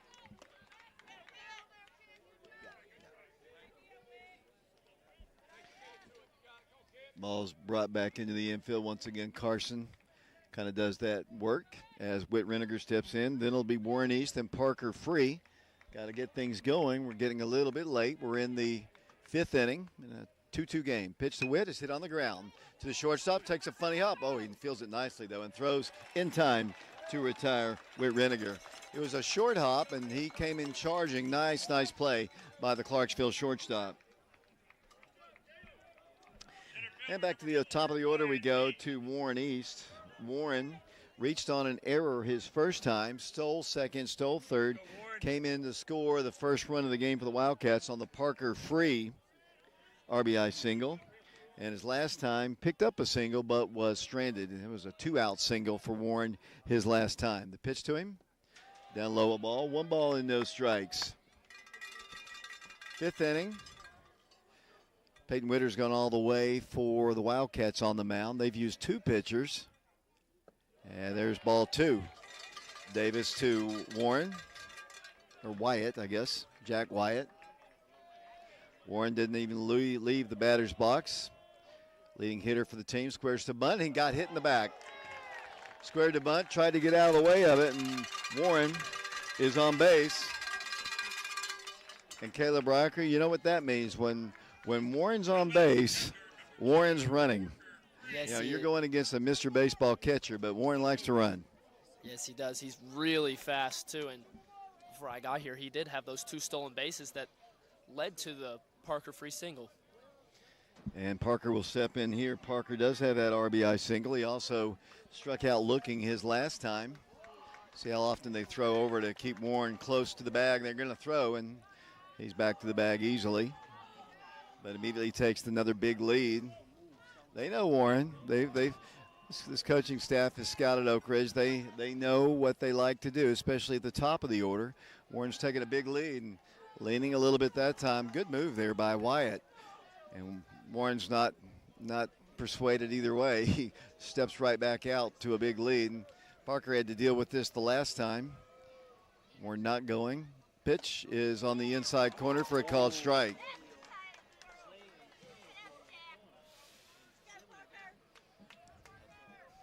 Warren East went out. Base runner for the Wildcats. Takes a bigger lead now. Infielders are kind of tight. Parker steps in, hit a 3-run home run yesterday. Warren is going. Pitch is hit to right field. He's going to have to return. Right fielder's going to drift and make the catch, and Warren has to return to the bag. Warren had that base stolen, but Parker tried to make something happen. That is out number 2. The batter now is Mikey Teasley. See what Mr. Baseball can do. Mikey today has a single and flew out to right field. He's unfortunately was picked off after he reached second base. He bats here with Warren East, the base runner, at first base. 2-2 our score. We're in the 5th inning. Throw over and close play at first. Wyatt's got a really good move to first base. He's had to keep Warren close. See if he goes again. He is. Pitches down low. Here's the throw. It's a laser, and he is out. Warren East is caught stealing 2-4, and that is the 3rd out in the inning. That's why he was a Mr. Baseball finalist. He threw a laser beam down to second base, and Warren is caught stealing for the 3rd out of the inning. Not exactly sure what the fans from Oak Ridge were talking about. Hopefully Warren's okay. It looks like he's favoring something. Coach McKeithen is out to talk to him. Umpire over to talk to the Clarksville team. We go to the bottom of the 5th inning. We're live here in Murfreesboro. The Wildcats and Clarksville Wildcats are tied 2 apiece. We'll be back in a moment.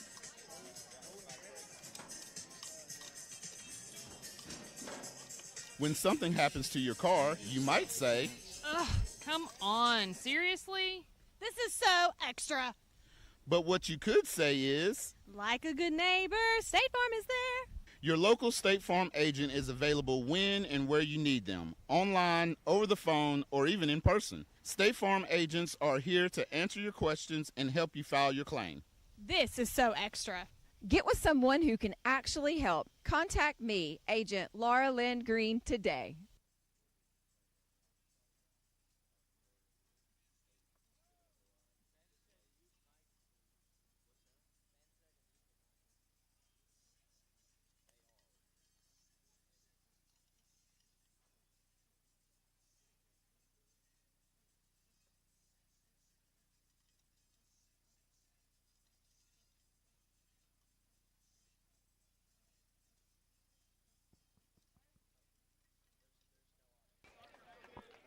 Welcome back once again to Murfreesboro Oakland High School. We go to the bottom half of the 5th inning. Peyton Witter's gone all the way. We got a 2-2 ball game. Cade Abernathy leads things off for the Clarksville Wildcats. The first pitch to him is hit in the air, foul territory. Cam Welch gives it a look, but just a little bit out of play, and that's strike 1. The Wildcats scored their first 2 runs in the first inning. The Wildcats of Clarksville scored their 2 runs in the 3rd inning. Peyton comes to the plate. Hit again, foul. Off to the right side and on top of the building. I can see why they didn't put many windows on this side of the building, because all the foul balls that just ricochet off the brick. Peyton coming quickly to the plate. That pitch is down low. Peyton works fast. That's one thing you can say about him. He just gets the ball and throws it. Yeah, he's been going. He's trying to gun him down right now, David. That pitch is inside. And low. And the count is even at 2 balls and 2 strikes. Leadoff man here in the 5th. It'll be Abernathy, Pledger, and Hedrick. That pitch is up high. Got ahead 0-2, trying to finish him off. We don't need any base runners. Just throw a fastball down the middle and see if he can hit it. He does. To center field, but Warren has it bounce away from him. Andy Hudson backing it up. That's a single. And, you know, he did exactly what he needed to do. He threw a fastball trying to get that 3rd strike, but Abernathy was up to the task, and he singled to first base, and he represents the go-ahead run with nobody out. Let's see if we're going to have a change here. It looks like we will. The third base coach comes over and talks to the umpire. I guess we'll either have a new runner in the game. Cam Welch comes over to talk to Peyton Witter. They've out-hit the Wildcats 7-4 in this one, but where it counts, we're still tied at 2 apiece.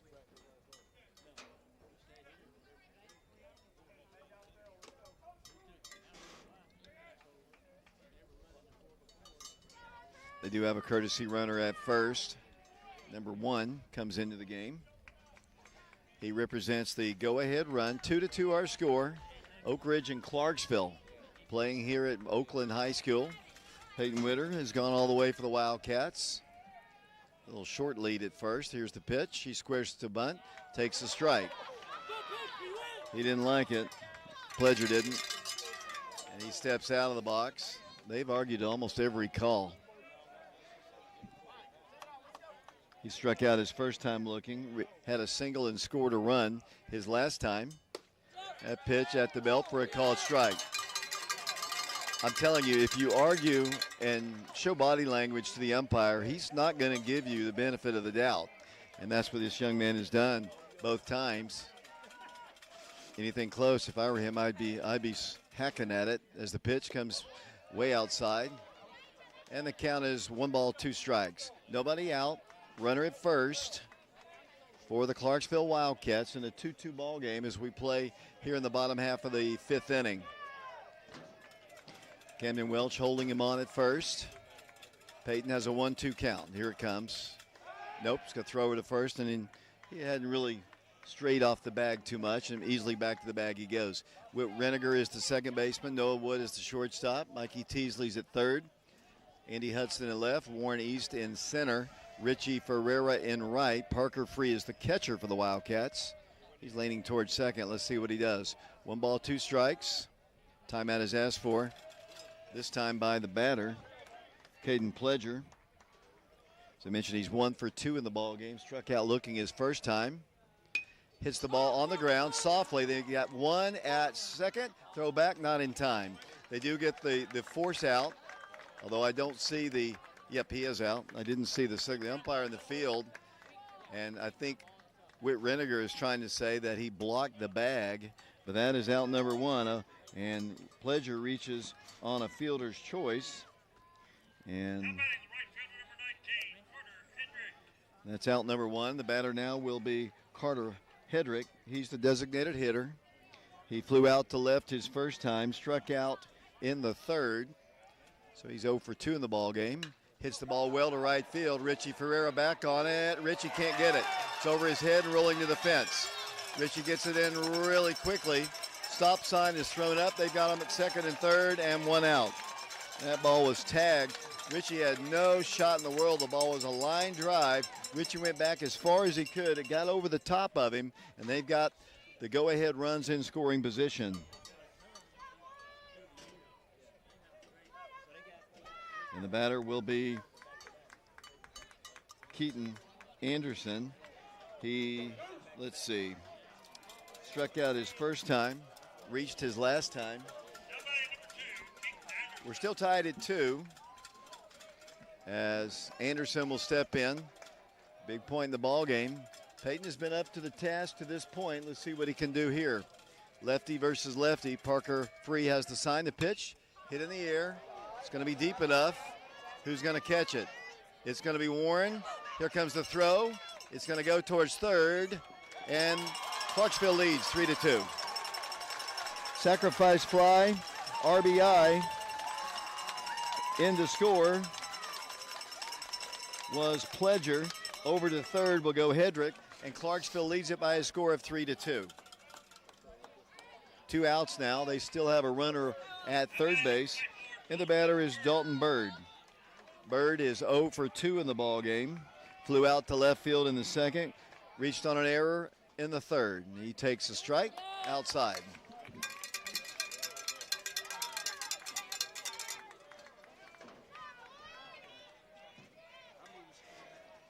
Pitch to the plate. That's up high. 3-2 Clarksville as they bat here in the 5th inning of this elimination ball game at the state tournament. Appreciate you listening to our broadcast on our YouTube channel. Peyton comes in, pitches hit foul off the screen to the right. And the count is 1-1.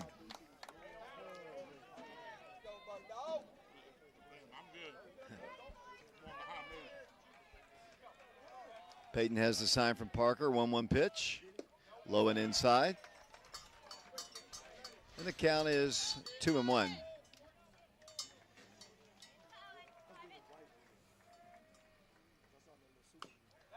Ball is fouled at the plate. Even count now, 2 balls and 2 strikes. Peyton has pitched well, but so has Jack Wyatt in relief of Taylor, who started the ball game. Wildcats just got to get their bats rolling in the final 2 innings. Peyton comes to the plate, ripped to the shortstop, Noah Wood, who makes the catch for out number 3. But Clarksville scores. They take the lead 3-2 over the Wildcats as we go to the 6th inning. We are live on our YouTube channel. My name is David Clary, along with Caleb Riker and Blake Woody. We'll be back in a moment. Sexton Automotive of Oak Ridge is proud to be a family and locally owned, full-service pre-owned car dealership. You have the option to take your vehicle anywhere for collision repairs, and we will work with your insurance company. Sexton Automotive of Oak Ridge is a Napa Care Center, and our service department is here for all your automotive maintenance and repair needs. Our rental fleet offers a variety of vehicles, from economy cars to passenger vans. Get your next in at Sexton Automotive of Oak Ridge, Elizabeth Beard, ORHS, Class of 2001. Check out our inventory online 24/7 at sextonautos.com. Contract out here in Nashville. It'll be the next big thing. Yeah, I get a record contract. All these Nashville people listening to me. Oh, yeah.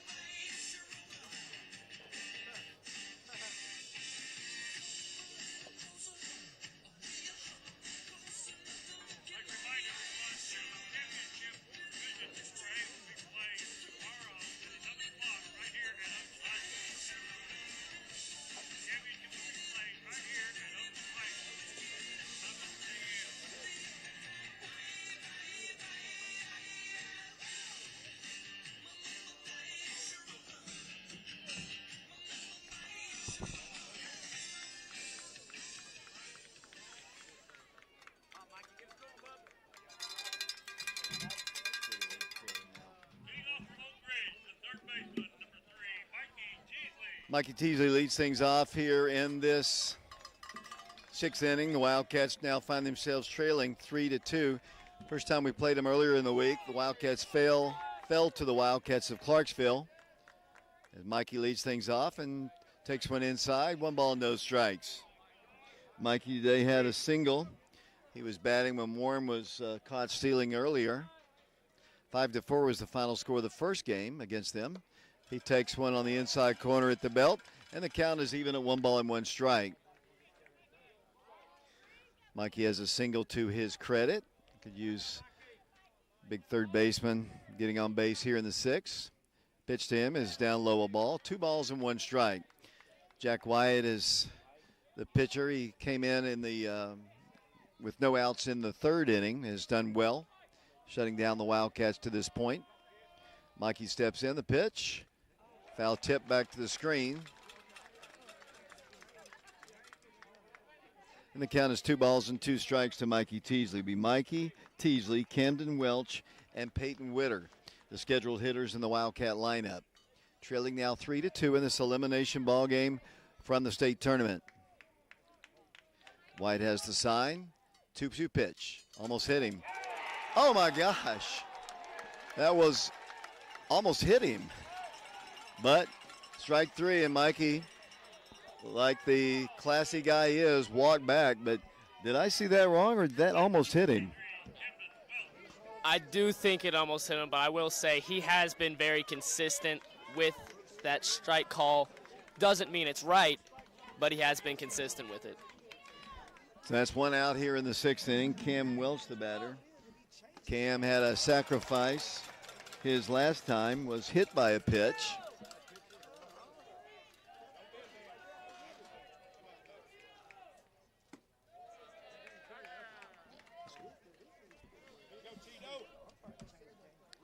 1 ball, 1 strike to Cam Welch. Righty versus lefty. Here's the pitch. That's a ball. Down low, 2 balls and 1 strike. Now timeout is asked for. Let's see if he's going to take Wyatt out. He's been quite effective, to be honest with you.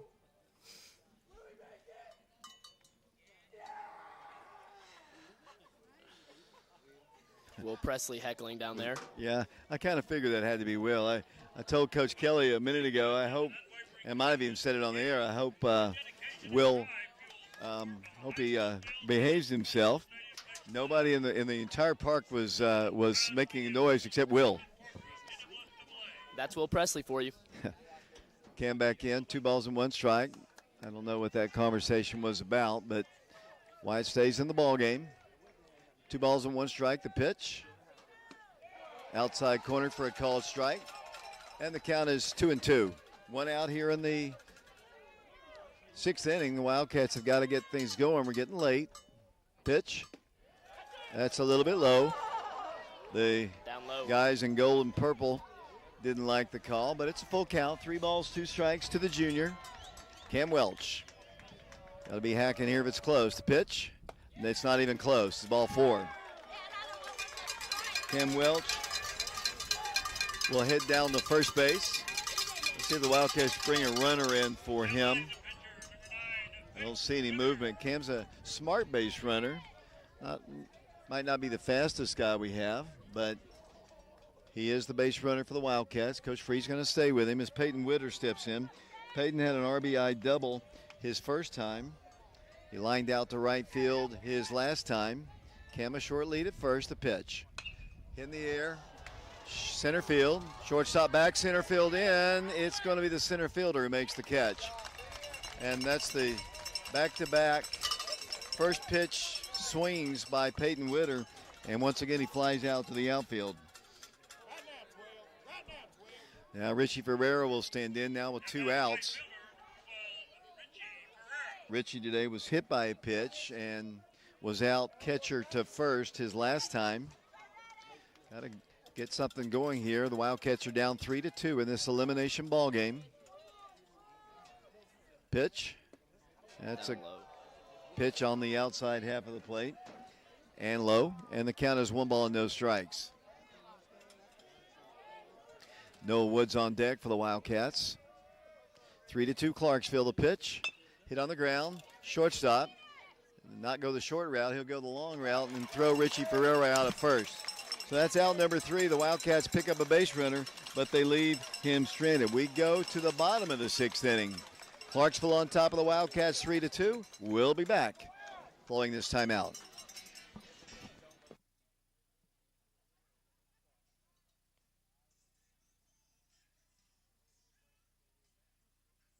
Sexton Automotive of Oak Ridge is proud to be a family and locally owned, full-service pre-owned car dealership. You have the option to take your vehicle anywhere for collision repairs, and we will work with your insurance company. Sexton Automotive of Oak Ridge is a Napa Care Center, and our service department is here for all your automotive maintenance and repair needs. Our rental fleet offers a variety of vehicles, from economy cars to passenger vans. Get your next in at Sexton Automotive of Oak Ridge, Elizabeth Beard, ORHS, Class of 2001. Check out our inventory online 24/7 at sextonautos.com.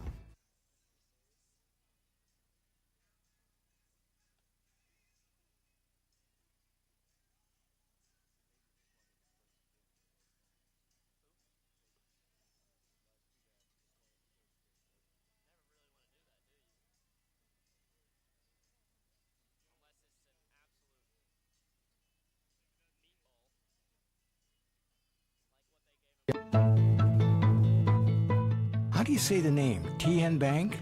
Nope. Tin Bank? So what is it? 10 Bank. 10, as in Tennessee. Right here where all our banking decisions are made. Not some corporate office in who knows where. 10 Bank partners with small businesses in our community to help them grow. Really? Yes, that's local banking from 10 Bank. Member FDIC, Equal Housing Lender. Benton Barksdale leads things off here in the inning. The ball is hit, and it's a fair ball. The runner coming around first slides and unable to make second. The ball was right on the line, just a bloop single down the right field line. And that's their number 9 hitter. And second time he's reached base safely. That's a single. Might have had a double, but he lost his footing as he hit the bag at first base and fell. Back to the top of the order we go to Kirk Weatherford. Kirk flew out to left his first time. Pops this one up in foul territory. Mikey giving it a look. Just out of his reach, out of play. And the count is 0-1. Weatherford flew out to left his first time. That was in the first inning. Singled, stole a base in the second inning, and flew out to Richie Ferreira in the fourth inning. Peyton has faced a lot of batters. 3-2 our score. Runner at first. Some insurance run for Clarksville. Peyton trying to keep it right where it is. Runner is going. The pitch is cut on miss. Parker's throw is low and not in time. That's a stolen base for Barksdale. Pitch was a strike. No balls and 2 strikes. Meat of their order. Wildcats cannot afford to fall any farther behind. They'll have the lower third of the orders. The ball is hit up the middle. That's a base hit. Peyton couldn't field it. Warren comes up with it. Ball is cut off, and they've got another run. In the score is Barksdale to make it 4-2. Give an RBI single to Weatherford, and that's going to be it for Peyton Witter. Peyton did his best here, but Wildcats now trail by a score of 4-2 with only one more at bat left. Looks like I would assume we'll have a pitching change. This is an elimination ball game. The winner of this game, if it's Clarksville, they advance to play in the state championship game tomorrow. The Wildcats would have to win this ball game and the next game to advance to that championship game. Coach Free, a long conversation, 1 run in. Wildcats do have somebody warming up. Let me see if that's Trice. I'm looking down. See if that sidearm motion. I can't. Long ways down to my left. Let's see what he does. It doesn't look like it, but I can't really tell. But Parker and actually Coach Free is going to signal the bullpen. We're going to make a change as the Wildcats trail at 4-2 in this ball game with one more at bat to go.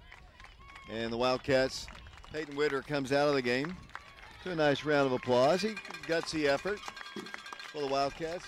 When you get to this stage, you don't have a whole lot of pitching. And Peyton, who's, he started 3 games this year for the Wildcats, really did a good job. He got out of several misses, but just kind of ran out of gas, I think, here at the end here in the 6th inning. And unfortunately, they've picked up an insurance run. And the Wildcats will bring in Carson Fagan to pitch. Let me look at Carson's pitching statistics to this point on the year. Carson, for the Wildcats, let's see, his record is 1-0. He's pitched 11 1/3 innings. He has started 3 ball games for the Wildcats and given up, 8 hits in those 11 innings, and he'll take over for Peyton. I think Carson was actually perhaps going to be the starting pitcher in the second game, but at this point, when your season's on the line, you've got to hold it right where it is and hope the Wildcat bats can get something going in the top of the 7th inning of this state tournament ball game. Caleb, getting down to it here. The Wildcats, Carson's job right now is just leave it right where it is at 4-2 and hope the Wildcat bats come alive in the 7th inning. Yeah, he's got to have that clutch gene, and I think he's got it in him. We've come so far in this season. Either way, win or lose, this team has so much to be proud of. And oh yeah, most definitely. Let's not talk somber right now. I know. But you're right. You're exactly right. I mean, a lot of records have been broken by this particular team, the winningest team in Oak Ridge history, winning 2 ball games at the state tournament. But as long as we have outs to work with, we have life. As Carson will work from the stretch with a runner at first. 4-2 the score. The pitch is hit foul on a fastball off the screen to our right, and the count is 0-1. A lot of Oak Ridge fans have made the trip here to Murfreesboro Oakland High School. We've talked about that. Something to be proud about for sure. Good lead at first. Pitch. A little bit low, maybe outside. Count is even at 1 ball, 1 strike. Looks like Cy Stevens has taken over. Is that Cy out in left field? Nope, the shoes are wrong, I think. But thought maybe they've made a change. Guess not. The pitch hits him on the head. And they'll have runners at first and second. Just glanced off his helmet as Carson tries to regain his composure. 4-2 our score. We're in the bottom half of the 6th inning. In high school ball, you play 7. Jack Wyatt, the pitcher, is the batter now. He walked his first time, singled and scored a run, and struck out looking his last time. He bats with runners at first and second. The pitch outside, ball 1. He's been calling that pitch all game, and not that time apparently. Fagan checks the runners. The pitch, cut on a miss. Nice pitch there. Swung over the top of it, and the count is even at 1 ball and 1 strike. 4-2 Clarksville. Trying to beat Oak Ridge for the second time at this state tournament. They won the first game 5-4. Squares to bunt. Bounces away. Parker can't quite get to it, and they advance runners down to second and third. It's a tough situation that Carson's in. I mean, you're facing the top of their order, basically. Fagan, 2 balls and 1 strike. The pitch. That's low. And the count is 3-1. Like I said, Caleb, it's a tough situation that Carson's in to be brought in a state tournament ball game. His first innings, full innings of work here this tournament. The pitch is hit in the air. Foul territory once again. Mikey gives it a look. Can't go out and get to it once again. Kind of twisted himself. That was probably playable. I think probably in that particular play, the shortstop Noah Wood has the best angle to catch it, but you can't really take anything away from Mikey. Mikey usually makes spectacular plays. Couldn't that time. As once again, Wyatt steps back in. He's got 2 strikes on him now. Carson has runners at second and third. Run is in. The pitch. Cut on a miss. And that's a strikeout. That's a big one. Wyatt goes back. Strikeout swinging and has a chance to get out of the inning. With 1 out now. Yeah. I kind of lost track of the outs. That's only the first out. So he's got Abernathy and Pledger to get through. They've got runners at second and third. Carson's got to keep it right where it is. The pitch. Down low a ball. 1 ball, no strikes, the count. Either way, we've enjoyed our trip to the state tournament. We hope you've enjoyed listening to our broadcasts. Unfortunately, we couldn't stream the live video as that pitch is a called strike. They're going to say he swung. I think that's what the Clarksville fans are not too happy about. It was definitely not a strike in the strike zone, but he took a check swing at it and went a little bit too far according to the umpire. 1-1 pitch, the pitch. And that's down low a ball. 2 balls and 1 strike. John Ulrich evidently couldn't make our ball game today. 2 balls and 1 strike. Caleb drove up here. Pitch is hit foul. Out of play over on top of the school once again. Caleb, how long did it take you to get here? Did you skip school today? Your principal's right behind you. Yes, he is. I did not skip school. I was checked out. Perfectly good after lunch. It was Blake who skipped school all week. Yeah. Here's the 1 strike pitch hit softly in the infield. It's going to be Whit Reniger making the play, and that is out number 2. So he can get out of it with only the 1 run scoring. The batter That is just what we needed, David. Yeah, just a soft little pop-up to Whit. Carson trying to get Caden Pledger, keep it at a 2-run deficit. 4-2 our score. Caden was a strikeout victim, has a single, and reached on a fielder's choice. He's actually scored 2 of their 4 runs in the ballgame. They've got runners at second and third. 4-2, Clarksville in the lead. Pitch, hit in the air, deep to left field. It's over his head. In fact, 2 runs will score. Warren comes up with it, gets it back in the infield. It's a 2-run double, scoring Reynolds runner and Weatherford. And the Wildcats now find themselves in a big hurt. They're down 6-2 here in this inning. The ball was hit deep. Hudson went back on it. Warren could not get to it. The ball bounced right in front of the fence. And now 6-2, the Wildcats trail it.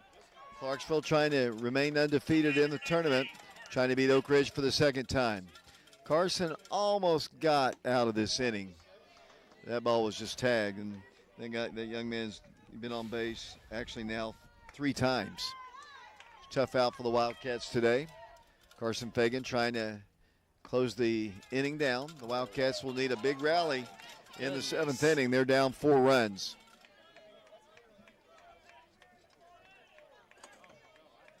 (6-2) our score. They've out-hit the Wildcats 11-4 as that pitch is low and inside. There are 2 outs. Oak Ridge faithful, still faithfully watching. As Hedrick steps back in, righty versus lefty, the pitch. Outside corner for a called strike at the knees. And Carson still behind in the count, 3 balls and 1 strike.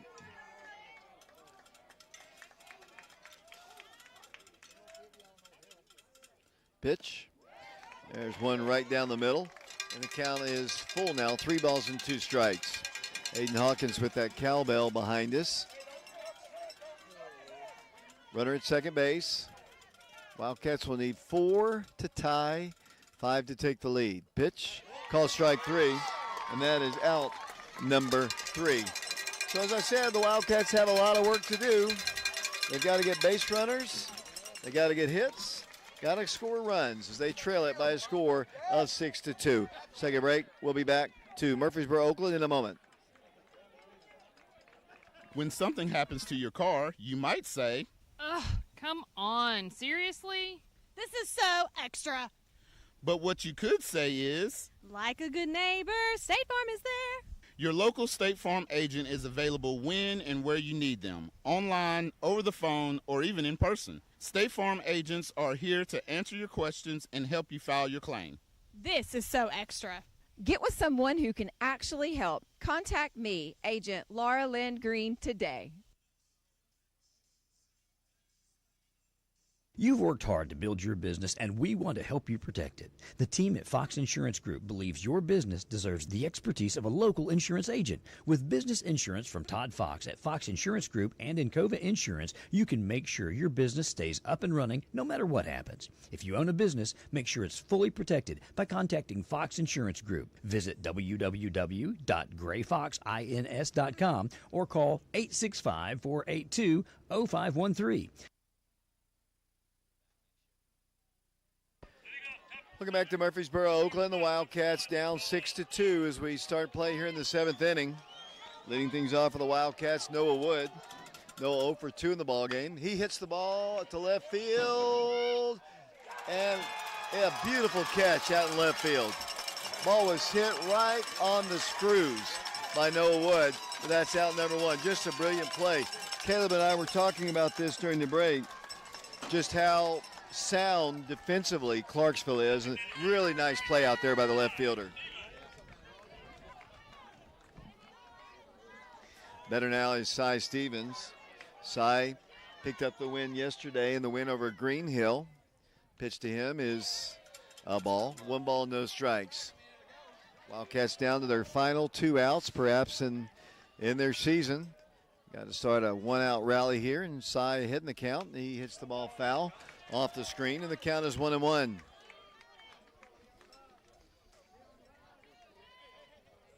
Nice hair, Caleb, by the way. Nice hair is what I said. Bleached blonde hair like the Wildcats down to our left. 1 ball, 1 strike. The pitch to Cy. That's up high ball. 2 balls and 1 strike. Clarksville trying to earn a spot into the championship ball game tomorrow. Pitch, hit into center field, base hit.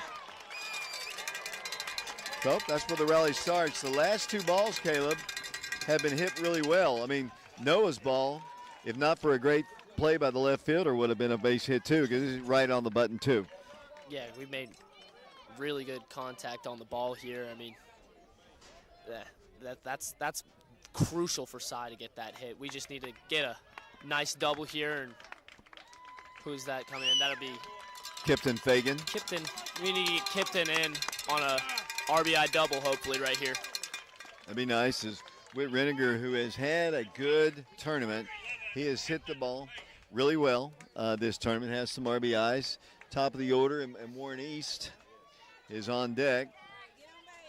Whit just needs to get on base. Kip needs to stay close. You don't want to get caught stealing here. No need. You're down 4. You don't need to. That pitch is on the outside corner. That was definitely outside, but close enough. Like you said, he's been fairly consistent calling that outside pitch. No balls and 1 strike.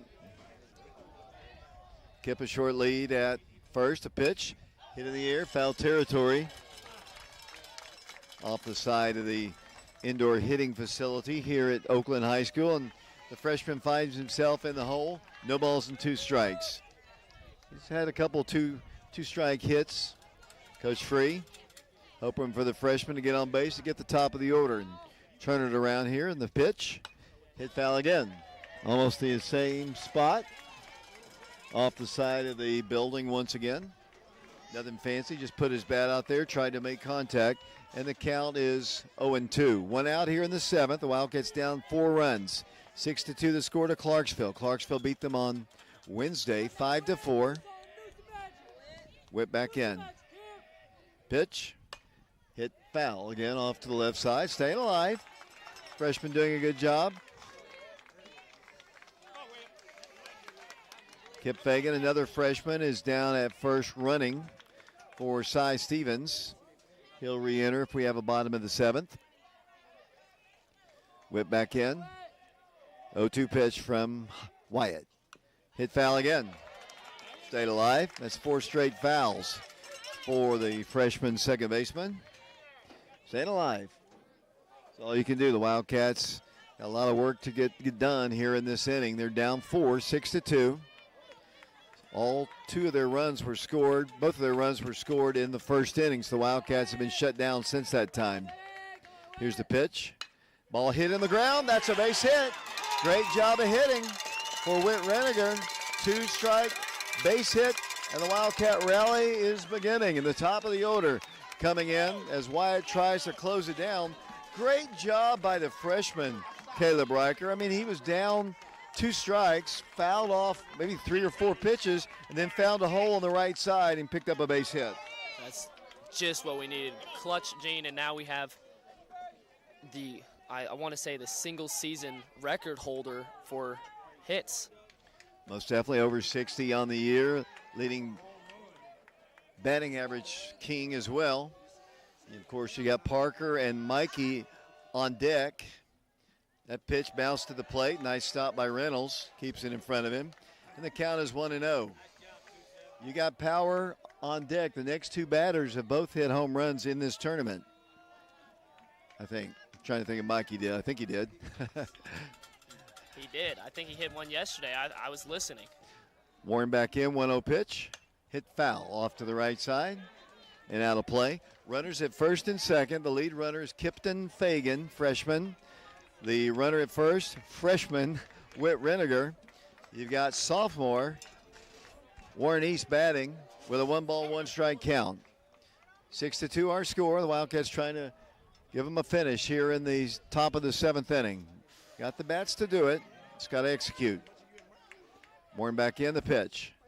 Hit foul again. This time on top of the school. And Wyatt's gotten ahead of the last 2, but hasn't been able to put him away. Let's see what Warren can do. Warren today reached on an error, stole 2 bases, scored a run, singled, and was hit by a pitch. So he's been on base all 3 times today. Just his batting helmet. Batting from the right side, just his helmet once again. Back to the box he goes. 1 ball, 2 strikes. Pitch. That's down low a ball. That evens the count at 2 balls and 2 strikes. Mikey Teasley and Parker Freeway. Parker is in the on-deck circle. Warren trying to get on base if he can. He would represent the tying run at the plate as Warren steps back in. 2-2 pitch. Hit in the air, softly, center field. Will it drop? It is going to drop. Base hit. The Wildcats. Here comes Kipton Fagan getting the stop sign. The bases are loaded. A shallow center field single for Warren East, and the tying run comes to the plate in the person of Parker Free, who hit a 3-run home run yesterday in the win over Green Hill. 3 straight batters have reached base safely, and the Clarksville coach wants to go out and talk to Wyatt. Wildcats, one thing we can say about this Oak Ridge team, they're never down. I mean, they're going to give you a battle to the very end. And right now they've loaded the bases, and Parker represents the tying run. There's a reason why this team is in the state tournament game. And David, I look over to my right and I see the other Wildcats warming up another pitcher. It looks like he's a sidearm kind of guy. Yeah, very similar to Tri Sharp, except he's much bigger. He's a cornbread boy. He's out. I don't know how country they are, but he is. He looks like somebody with that size probably can bring it too. So he looks like he probably plays a little football too. But I know the Clarksville coach probably right now wants to end it right here.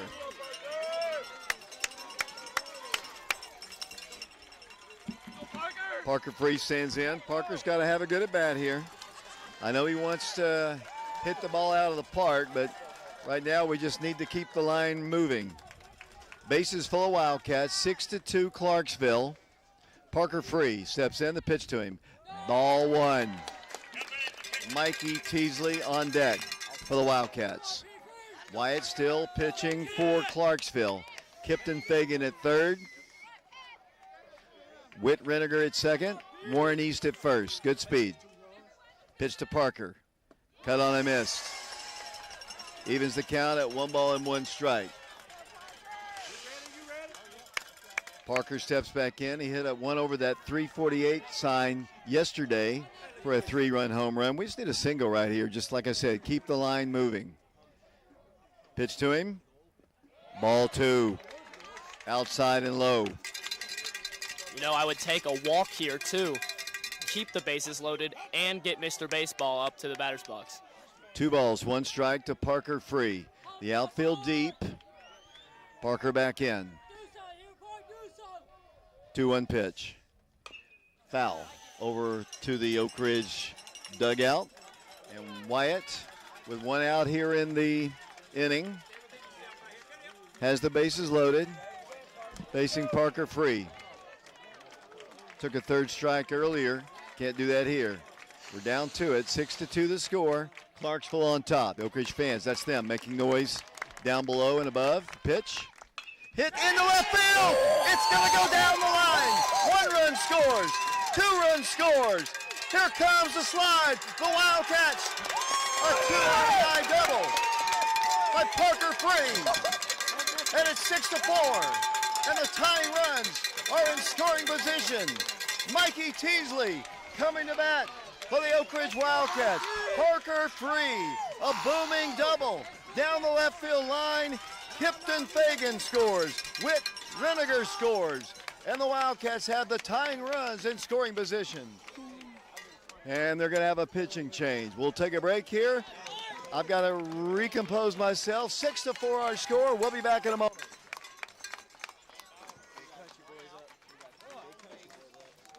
Washboard Wash and Fold offers services other laundry services can't do. Hotels, restaurants, and vacation rentals use our service for their linens, towels, etc. Our turnaround time is 24 to 48 hours, which frees up your time to attend to other business matters. Don't attempt to handle your laundry on your own when Washboard Wash and Fold is here to service your needs. Our hours are Monday through Friday, 8 a.m. to 7 p.m., Saturdays, 8 a.m. to 4 p.m., and we're closed on Sundays. Don't forget our after-hours drop-off chute. We're located at 113 Robertsville Road. Try us out today.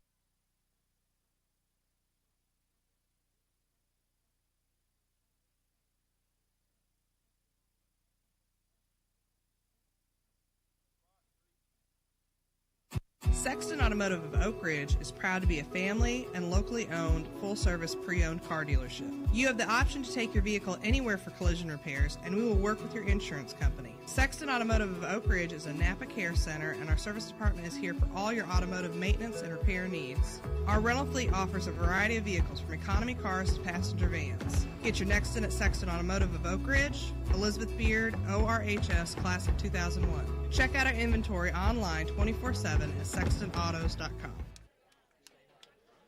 No. Yes, I guess he is. Welcome back once again to Murfreesboro, Oakland. The Wildcats have put 2 on the board here in the 7th inning. Mason Stewart is the new pitcher for the Clarksville team. Wildcats have the tying runs in scoring position. The batter is Mikey Teasley. Mr. Baseball. Let's see if they walk him. It honestly would not surprise me if they walked him. I know that puts the potential go-ahead run on base, but you've got Mr. Baseball standing in the batter's box. And here he comes, batting from the right side. 3 RBI day for Parker Free. Mikey singled, flew out, and struck out. 1 out here, runners at second and third. The pitch. Hit in the air, in the outfield, and we're going to tie the game! The game is tied! The game is tied! The game is tied! We have tied the game! Oak Ridge has scored 4 runs! Oak Ridge has scored 4 runs! Mikey Teasley! Mr. Baseball! Mr. Baseball! 6-6 the score, and the Wildcats have the go-ahead run at second base. 6-6, 4 runs here in the 7th inning. Mr. Baseball comes through. RBI single for Mikey Teasley on the first pitch. 6-6 our score. The go-ahead run at second base. Mikey Teasley. 6-6 our score in the top of the 7th inning. Camden Welch, the batter. Hit by a pitch, sacrificed, picked up a walk. Righty versus lefty. Side winding pitcher named Stewart. Mikey takes his lead off of second. The pitch. Way outside. 1 ball, no strikes to count. Peyton Witter on deck for the Wildcats. Mason Stewart back in there in relief of Wyatt. 1 ball, no strikes to count. Camden Welch, the pitch. Ball 2, down low. Mikey Teasley has tied the ball game. Parker Free added 2. And now catcher Reynolds will go out and talk to his big, burly relief pitcher who throws from the right side. What a comeback for the Wildcats. Never say die, Wildcats. 6-6 our score as we play here in the 7th inning. 4 runs in for the Wildcats. It all started with a single by Cy Stevens. Whit Reniger picked up a single.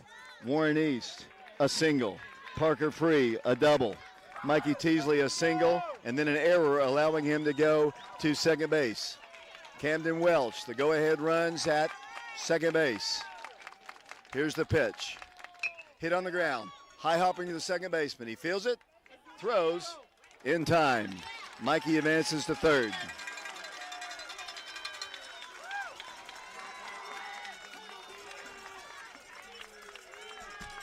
Peyton Witter's the batter. And what I've told Caleb, the last 2 times that Caleb, or actually last 2 times that Peyton has batted, he has swung at the first pitch both times. And I wish he would be a little bit more patient right here, unless, as you said, Caleb, he gets a meatball right down the middle. Peyton has a double and an RBI to his credit today and a couple flyouts. Mikey is the go-ahead run. He is at third base. 6 our score. Of course, remember, Clarksville still gets to bat in the bottom of this inning. The Wildcats could use that run to get the lead. Peyton stands in against the right-hander. The pitch to him. Called a strike right down the middle, and the count is 0-1. That's the pitch he wanted to see right there probably, but I'm sure Free had told him previously about those swings. Peyton back in, 1 strike the count. The pitch, ball hit foul. Down the third base line. Peyton Witter behind in the count, no balls and 2 strikes. 2 outs, 4 runs in. The Wildcats have tied the ball game at 6 apiece. Peyton Witter back in. Base hit, wild pitch, pass ball. Here it comes. Whoa, good take there by Peyton Witter. Just a little bit outside the strike zone.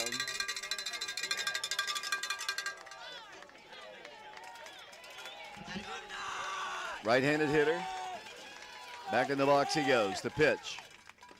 Way outside. 2 balls and 2 strikes. 2 outs. Mikey Teasley, Mr. Baseball, has tied the ball game with a double. Peyton Witter trying to give Oak Ridge the lead. 2 outs here in the top of the 7th inning. 6-6 the pitch. Base hit. Oh! Ball was foul. Hit Mikey well in foul territory. Oh, that's a tough one right there. That ball was down the line, but Mikey doing what he's supposed to do. If the ball hits you in foul territory, Caleb, and I know, Blake, you're not a big baseball guy, it doesn't matter. If he gets hit by a ball in play, it's an out. So it's kind of like dodgeball. I'm not exactly sure where Mikey took it, but whatever he took it, he's having to walk it off. He was foul. Oh, most definitely. I'm just saying where it hit him is. It hit him right, I think, in the side of his thigh, or might be close to the knee area. He'll walk back to third base, though, like a trooper. Mr. Baseball came through. Mr. Parker Free came through for the Wildcats. Now let's see what Peyton Witter can do, see if he can give Oak Ridge the lead. 6-6 our score here in the top of the 7th inning. The pitch. Hit to the third baseman. He feels it. He throws. In time for out number 3. So the Wildcats do what they had to do to get back in the ball game, and now it's up to the Wildcats pitcher to close the deal. Will they bring in Tri Sharp? I believe maybe. Let's see who they're going to bring in. Either way, what a big rally for the Wildcats there in the 7th, Caleb. It's one of the best comebacks I think I've seen from us in any sport. And I mean, I haven't seen too many because most of the time we're winning, but this is incredible. Our bats got so hot at the right time. All the credit in the world goes to these guys, especially the young guys with Whit Reniger coming in. He stepped up big and just got the Cy, too, one of our great seniors. He just got us going, and we never looked back.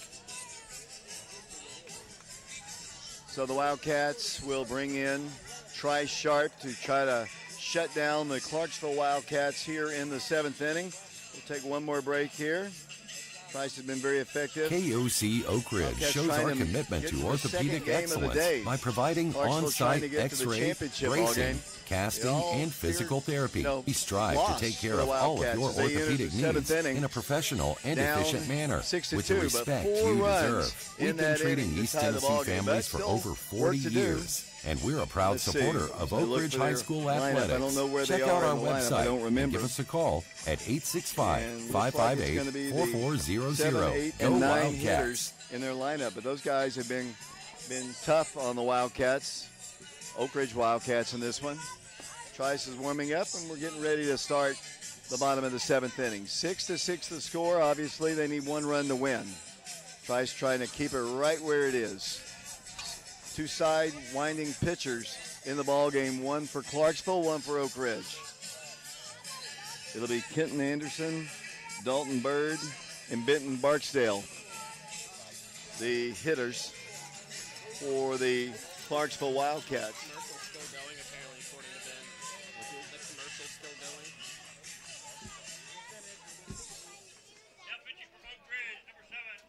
So Tri Sharp comes in. facing, as I mentioned, the 7 and 8 hitters. This guy put down a bunt the last time. Got to be careful with him. He has struck out, reached on a single, and had an RBI sacrifice fly. And the first pitch to him is a called strike at the knees on the outer half of the plate, and the count is 0-1. Kenton Henderson, their right fielder, sporting a nice teal bat. Pitch is called strike 2. Wildcats have Mikey Teasley at third, Noah Wood at short, Whit Reniger at second, Cam Welch at first, Richie Ferreira in right, Warren East in center. Pitch, hit him. That's not a good start. Had him 0-2 and then came inside with it and hit him in the back. That's the winning run on base. Wildcats have not done a great job keeping their runners on. Let's see if Dalton Bird will try to lay one down. Winning run at first base. We're in the bottom of the 7th inning. Clarksville and Oak Ridge. State tournament baseball here at the state tournament at Murfreesboro, Oakland High School. Bird steps in. He is 0 for 3 in the ball game. A fly out to left field, an error, reached on an error, and grounded out as he squares to bunt. Takes one down low, 1 ball, no strikes. Tough situation for Carson Fagan. Tough situation for Tri Sharp to come in. Wildcats have rallied to tie the game at 6. He squares to bunt, and he does bunt it right back to Trice, and he has 1 play, and that's the first. So the go-ahead run, the winning run, is in scoring position. Sacrifice. Nice play by Trice to field his position. And the batter now is Benton Barksdale. Benton has been on base twice, a couple of singles. So almost like a second leadoff man hitting in the number 9 spot. Right-handed hitter, winning run at second base. 6-6 our score. We're in the 7th. Trice comes in, pitch, a called strike. Top of the order, and Kirk Weatherford is on deck. Tension-filled ball game, 6-6 in the 7th. Wildcats fell to this team 5-4 on Wednesday. Trice comes in. Looked pretty good from here. Maybe a little inside, perhaps a little low. 1 ball, 1 strike. 1 out. Winning run at second base. Barksdale, the batter, against Trice Sharp. The pitch, hit on the ground, right back to Trice. He has to run. They go across. Oh, man. Oh, Peyton, I think if he throws the ball, they might have a chance to get the runner at third. They do get the out. Trice fielded his position again. Peyton, I think if he throws the ball to Mikey Teasley, they might have gotten the runner out at third base. But now we're at the top of the order with Kirk Weatherford. The first pitch to him is a ball. Kirk his last time had a single and an RBI. He scored a run, flew out to right field, singled in the second, and flew out to left. Pitch, hit to left field. Should be out number 3. It is! 3 outs! We go to extra innings. Free baseball in Murfreesboro. 6-6 as we go to the 8th inning. Line drive, Trice Sharp, what a job. Shutting down the Wildcats. Line drive to the outfield, and the Wildcats head to the 8th inning, and we are tied at 6. And we'll be back in 30 seconds.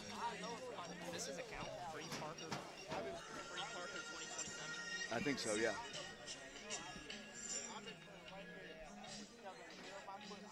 Sexton Automotive of Oak Ridge is proud to be a family and locally owned, full-service pre-owned car dealership. You have the option to take your vehicle anywhere for collision repairs, and we will work with your insurance company. Sexton Automotive of Oak Ridge is a Napa Care Center, and our service department is here for all your automotive maintenance and repair needs. Our rental fleet offers a variety of vehicles, from economy cars to passenger vans. Get your next in at Sexton Automotive of Oak Ridge, Elizabeth Beard, ORHS, Class of 2001. Check out our inventory online 24/7 at sextonautos.com.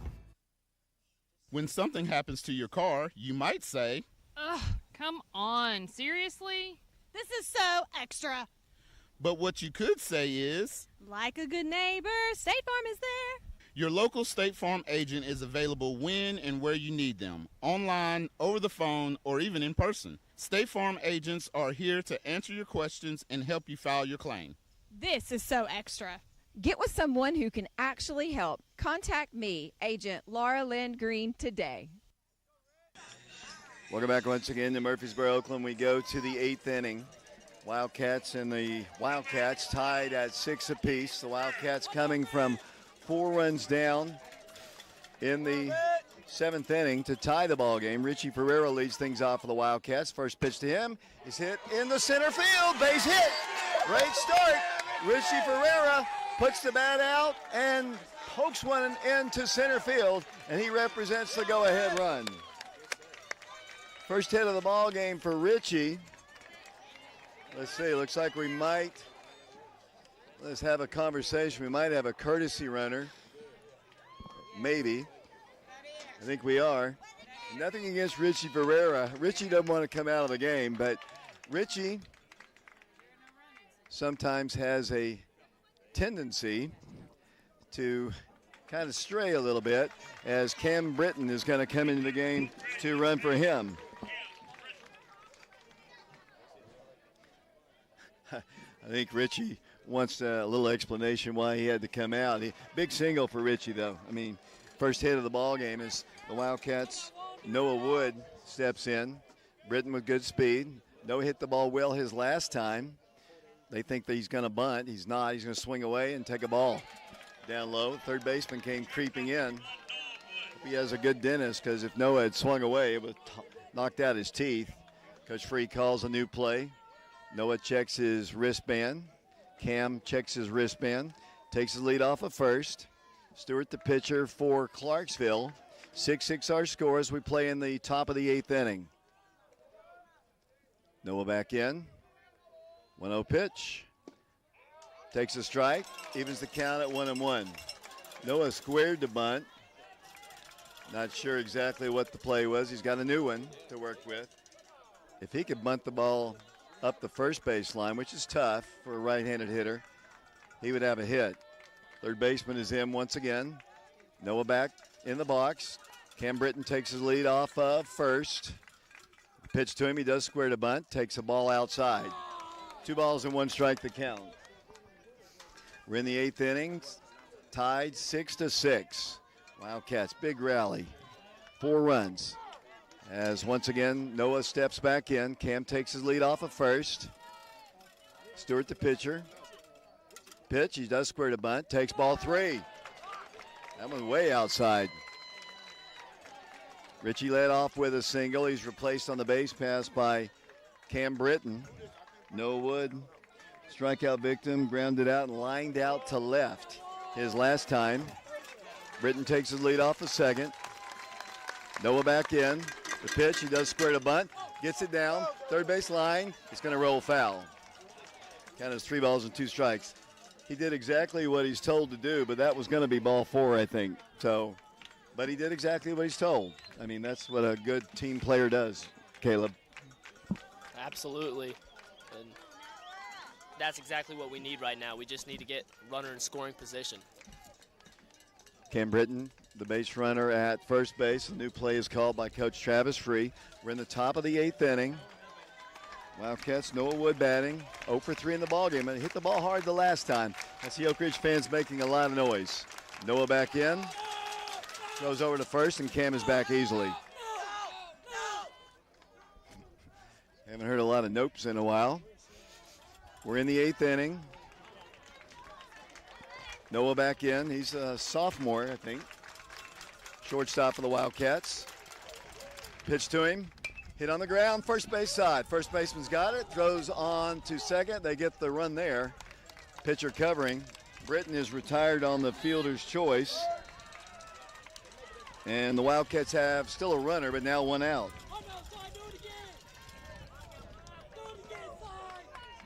Better now is Cy Stevens. Cy had a base hit his last time. Has a lot of power. Would love to see him get a hold of one. Pitcher doesn't have a lot of velocity, but he's had pretty decent control, to be honest with you. Third pitcher used by Clarksville. Wildcats' Noah Wood is now the base runner at first base. Timeout is asked for. Oh yeah, Cy is re-entering the game. That's what the conversation is. Cy came out for a pinch runner earlier in the game, and in high school ball, unlike Major League Baseball, you can re-enter one time during the course of a game, and he reports into the umpire. And Cy has done that. Runner at first base is Noah Wood. Whit Reniger is on deck. These guys started the rally back in the previous inning. Cy's got great power. I would love to see him put one into those cedar trees across the way.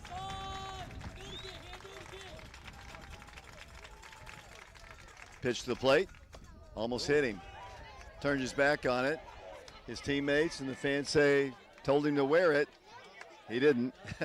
He tried to, though. He turned it. He shakes his head there. He turned his thigh into it. He just couldn't get hit. Short lead at first. Drawing a throw. Back to the bag once again. We'll go Noah Wood. We're in the 8th inning in a 6-6 ball game. Wildcats trying to force a game 2. Cy Stevens steps back in. The pitch. Cut on and foul tipped. And the count is even at 1-1 strike. Whit Reniger is on deck for the Wildcats. Whit had a single in the big rally in the 6th inning. Cy will play college ball next year at Walters State. Pitch from Stewart. Hit in the air, foul. Off to the right side and out of play.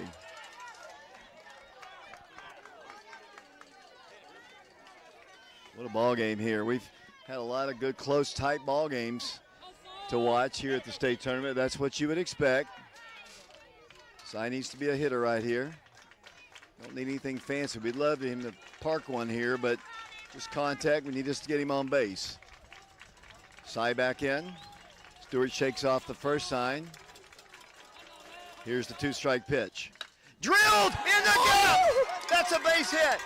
Rounding second, heading towards third. The Wildcats are going to have a runner at first and third. A single, back-to-back hits by Cy Stevens, and the Wildcats have the go-ahead run at third base with one out here in the 8th inning, and Whit Reniger will come to the plate. Whit had a single his last time. 2 straight hits now for Cy Stevens. The Wildcats with the go-ahead run at third base, and Whit, who had a single his last time. It looks like we might have a pitching change once again. This is their 3rd game. This is our 4th ball game. I don't have a clue who's going to pitch in the 2nd game if we get to that tonight, as the Wildcats are going to get a new runner into the ball game. For the Wildcats will come Jaden Cheverton. Cheverton will come in, and we're going to have a pitching change. Runners at first and third, 8th inning, 6-6. We'll be back to Murfreesboro in a moment. KOC Oak Ridge shows our commitment to orthopedic excellence by providing on-site x-ray, bracing, casting, and physical therapy. We strive to take care of all of your orthopedic needs in a professional and efficient manner with the respect you deserve. We've been treating East Tennessee families for over 40 years, and we're a proud supporter of Oak Ridge High School athletics. Check out our website and give us a call at 865-558-4400. Go Wildcats!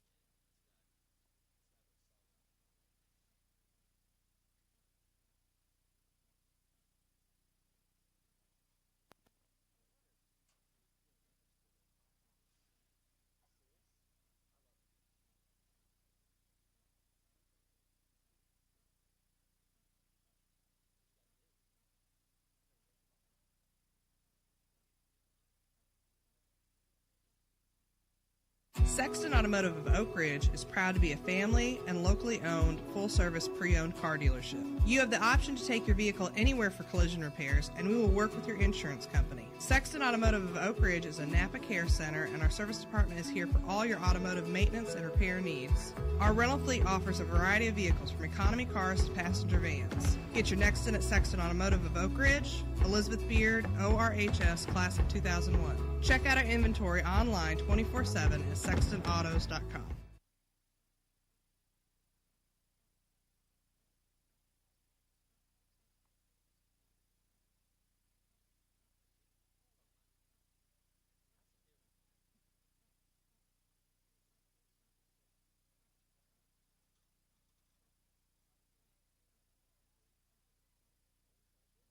Welcome back once again to Murfreesboro, Oakland. Noah Baggett is the new pitcher for Clarksville. We're in the 8th inning in a 6-6 ball game. Wildcats have a go-ahead run at third base. They have a runner, Cheverton, at first base. Baggett is the new pitcher. Whit Reniger had a single his last time. He's 1 for 3 in the ball game. Good contact guy. Big moments don't seem to bother the freshman. Let's see what he can do. Takes a ball down low, bounces away from Reynolds, but Mr. Baseball finalist, he doesn't let many go past him. He's the real deal for sure. He's got a big future in baseball. 1 ball, no strikes to the freshman. Reniger bats from the left side. Cheverton off of first. Baggett, the pitcher. Right-hander comes to the plate. Almost hit him. 2 balls and no strikes. Top of the order, and Warren East is on deck. Then Parker. Then Mikey. Hopefully a whole lot more. 2 balls and no strikes. Whit back in. Baggett checks the runner at first. He takes a short lead. Here's the pitch. Down low, ball 3. 3 balls and no strikes. Trying to might load the bases for Warren East. That would be a revolting development for the Clarksville Wildcats. Whit back in, squares to bunt. Did bunt it. Not exactly sure why. 3-0 count. Must have missed a sign. Coach Free's not happy. Got a 3-0 count. If you square to bunt, that's just to disrupt the pitcher a little bit. And Whit actually made contact and fouled it off. 3 balls and 1 strike. Runners on the corners. The pitch. Ball 4. Bases loaded. Whit, Reniger walks. Here comes Warren. Here comes Warren, ladies and gentlemen. Warren East, the single season hit leader in Oak Ridge High School history. Team's leading batting average. He's reached base every time today. He reached on an error, stole 2 bases, scored a run, singled, hit by a pitch, singled again, and had scored a run. Woody said, and I quote, Blake said that he would throw the camera if we hit a grand slam here. And this is a quote. Let's see if he acts on this. Ball is hit in the air, and that's not a good one. He hits a pop-up in the infield. Not a good at-bat for Warren East. A little bit too aggressive there. That's okay, though. We have Parker Free up to bat now. He just walked the guy, and I know Warren wants to do damage there, but I think you might want to take one at least. And that's an easy pop out. And they're one out away from getting out of a bases loaded jam. But Parker had a big hit his last time. He has 3 RBIs in the game. Had a 2-run double his last time. Pitch to him is a called strike on the inside half of the plate. Tough at bat there for Warren. Parker steps back in behind 0-1. Bases full of Wildcats. Tie game in the 8th inning. 6-6 our score. A gap shot here would score 3. Wildcats just need 1 to get the lead back. As Parker steps back in. Right-handed hitter. Facing the new pitcher, Noah Baggett. 4th pitcher used by Clarksville. He winds the pitch. Hit on the ground, shortstop side, fields it, throws it. In time, out number 3. Wildcats load the bases. Great job by Clarksville to get out of the inning. We go to the bottom of the 8th inning. The Wildcats had their shot right there. Wildcats are going to have to get it done on the mound. Tri Sharp will come back in. Tough break for the Wildcats. Tough at bat there for Warren East. And, Warren's been so solid all year. I'm not picking on him. Don't even think that. But hit just a little soft pop-up in the infield after a 4-pitch walk. But, that's baseball. And we'll just get him out here in the 8th. We'll see what happens with Tri Sharp. We'll be back in a moment. Sexton Automotive of Oak Ridge is proud to be a family and locally owned, full-service pre-owned car dealership. You have the option to take your vehicle anywhere for collision repairs, and we will work with your insurance company. Sexton Automotive of Oak Ridge is a Napa Care Center, and our service department is here for all your automotive maintenance and repair needs. Our rental fleet offers a variety of vehicles, from economy cars to passenger vans. Get your next in at Sexton Automotive of Oak Ridge, Elizabeth Beard, ORHS, Class of 2001. Check out our inventory online 24/7 at sextonautos.com.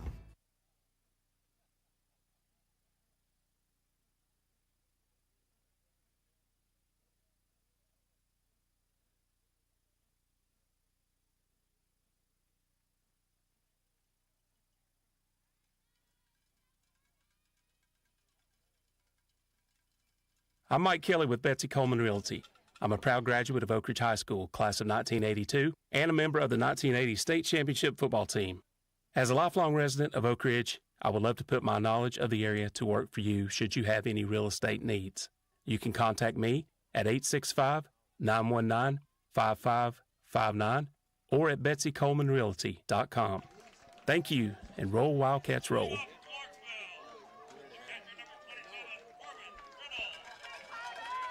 Corbin Reynolds leads things off for a hit right back to Trice. He's going to field it, has time to throw, and throws him out. Mr. Basketball, Mr. Baseball finalist, gunned down. Trice sharp. The ball was a rocket shot off of Trice. He fielded his position and threw a bullet to Cam Welch, and Reynolds is out number one. Big play there by Trice. Ball was smacked right back by their Mr. Baseball finalist. That first baseman now is, I think that's Peyton Witter there now. Peyton, you're right.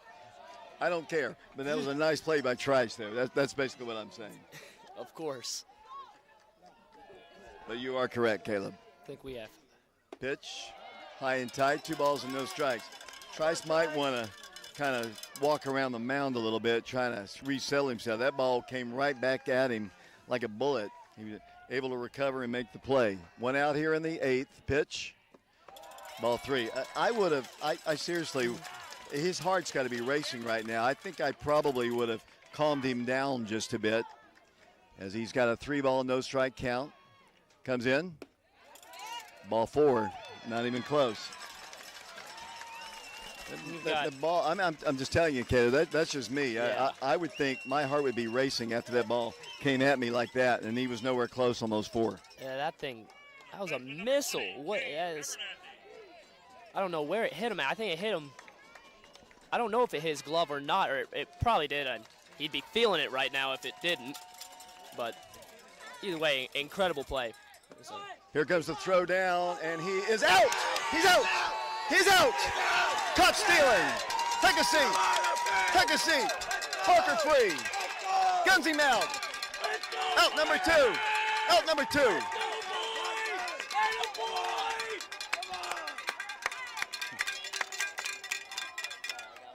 Okay.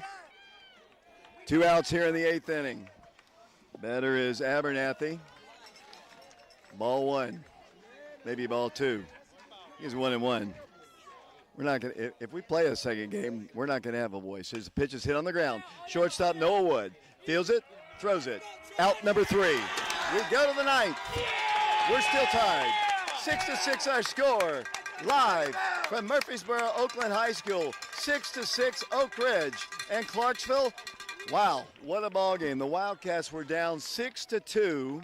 6-2 going into the 7th inning. The Wildcats rallied for 4 runs to tie the ball game, and now we're playing in the 9th inning. What a ball game here. Typical state tournament ball game between 2 really fine teams. There are only 4 teams left in the state of Tennessee. Independence and Farragut were playing at Siegel today. I don't have a score on that. Looking for Coach Kelly. Did he leave? Did Coach Kelly leave? I haven't seen him in a while. He's been here most of the tournament. Okay, he is good. As the Wildcats will bat here in the top of the 9th inning. And leading things off for Oak Ridge will be Mikey Teasley. It'll be Mikey Teasley, Camden Welch, and Peyton Witter. As the Wildcats, once again, had the bases loaded the last inning. Can't say much more good about Trice Sharp. He's come in, had 2 scoreless innings, Parker Free gunned down a base stealing attempt for the second out, and we got their Mr. Baseball finalist out on a great play on the mound as we go to the ninth inning. As I mentioned, it'll be Teasley, Welch, and Witter, the scheduled hitters. Here's the long throw down by Reynolds, and the Wildcats' Mikey Teasley will step in. Mikey on the day, let's see, flew out to right field, singled, struck out, singled in a run in that pivotal, singled in 2 runs in that pivotal inning in the 6th inning, and he's going to step in. Coach for Clarksville says to the outfielders, back up, guys. The infield's going to back up on the grass as well. Mikey were to lay down a bunt, he'd have an easy infield single, but Mikey looks at that fence, and they look at a ball. 1 ball, no strikes. As I mentioned, Mikey has a couple hits in the ball game, a couple RBIs. Right-handed hitting junior. Ahead in the count, 1 ball, no strikes, nobody on, nobody out. We're in the 9th inning. Pitch, hit foul. Well out of play. Over towards the school once again. That one doesn't quite get to the school, and count is even at 1 ball and 1 strike. Mikey's proven his worth as Mr. Baseball. A couple big hits in this state tournament. Nobody out. 1-1 pitch. Ball 2. Outside and low. Caleb, have you seen a better ball game than this one? Absolutely not. I think this is the greatest baseball game I've seen in my entire life, no matter the level. 2 balls and 1 strike to Mikey. Back at the pitcher for Clarksville. A pitch. Hit in the air, foul territory, giving it a look, but it's going to be out of play. Third baseman gives it a good strong look, but just ran out of room. And Mikey finds himself in the hole. 1 ball and 2 strikes. Cam Welch will follow, then Peyton Witter. Peyton started the ball game and was the pitcher of record until the Wildcats came back to tie it at 6. Mikey steps back in. We appreciate Stephanie and Neil Thompson listening to our ball game. Mike Sheehan, of course. Shout out goes to them and all the rest of you were listening. 2-strike pitch, ball 3. You gotta love Mike Sheehan, David. Just gotta love him. Yeah, we love Mike. Wish we could have headed on down this way. I know his sister's behind us, as in Winston Russell as well. A lot of Wildcat community people. Making some noise now. 3-2 pitch, hit in the air. Center field, not deep enough though. Center fielder back on it now, makes the catch for out number 1. Easy fly ball out to center field. Kind of sounded all the way it came off his bat. It kind of sounded like he hit it off his hands, but he still was able to hit it to medium center field. Who will be the first team to break the ice? Wildcats, Camden Welch, the batter now. Camden was hit by a pitch, had to sacrifice his second time, walked and grounded out to second base. Bats with 1 out here in the 9th inning, top of the 9th, in a 6-6 ball game. Pitch. Outside corner for a called strike.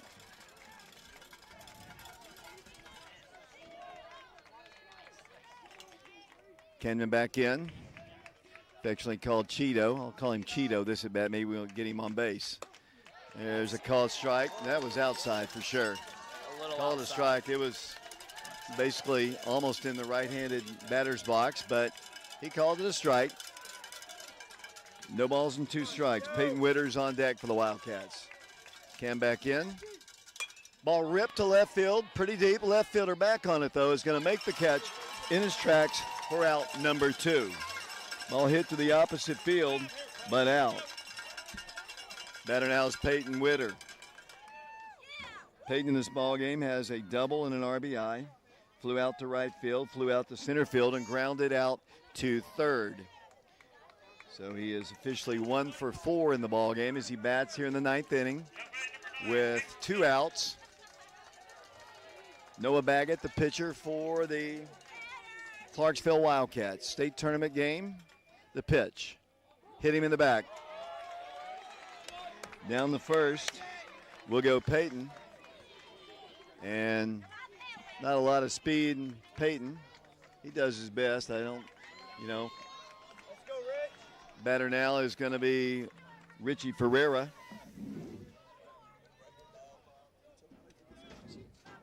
Farragut's in the championship ball game. Any surprise there? Farragut's in the championship game. Any surprise there? None whatsoever. They're incredible. One of these two teams will be facing Farragut for the championship as Richie Ferreira steps in. Richie had a single his last time, was hit by a pitch in his first at bat, grounded out to the pitcher and grounded out to short his other 2 plate appearances. Richie's got power. He's hit a few home runs this year. We'll see what the big senior can do here. He takes a ball way outside, 1 ball and no strikes. Richie Ferreira will be followed by Noah Wood. Reached on a fielder's choice his last time. Richie back in. Peyton Witter takes his lead off of first. The pitch. Inside, 2 balls and no strikes. Noah Baggett, the pitcher for Clarksville, in a game that started 2 o'clock Central Time. Rolling on through a long one. Extra innings. We're in the 9th. Pitch. Richie hits it hard, but caught by the second baseman on the fly, and that is out number 3. So we go to the bottom of the 9th here at Murfreesboro Oakland High School. The Wildcats of Oak Ridge and the Wildcats of Clarksville are tied at 6 apiece. And we'll be back in a moment. I'm Mike Kelly with Betsy Coleman Realty. I'm a proud graduate of Oak Ridge High School, class of 1982, and a member of the 1980 state championship football team. As a lifelong resident of Oak Ridge, I would love to put my knowledge of the area to work for you should you have any real estate needs. You can contact me at 865-919-5559 or at betsycolemanrealty.com. Thank you, and roll Wildcats roll. KOC Oak Ridge shows our commitment to orthopedic excellence by providing on-site x-ray, bracing, casting, and physical therapy. We strive to take care of all of your orthopedic needs in a professional and efficient manner with the respect you deserve. We've been treating East Tennessee families for over 40 years, and we're a proud supporter of Oak Ridge High School athletics. Check out our website and give us a call at 865-558-4400. Go Wildcats!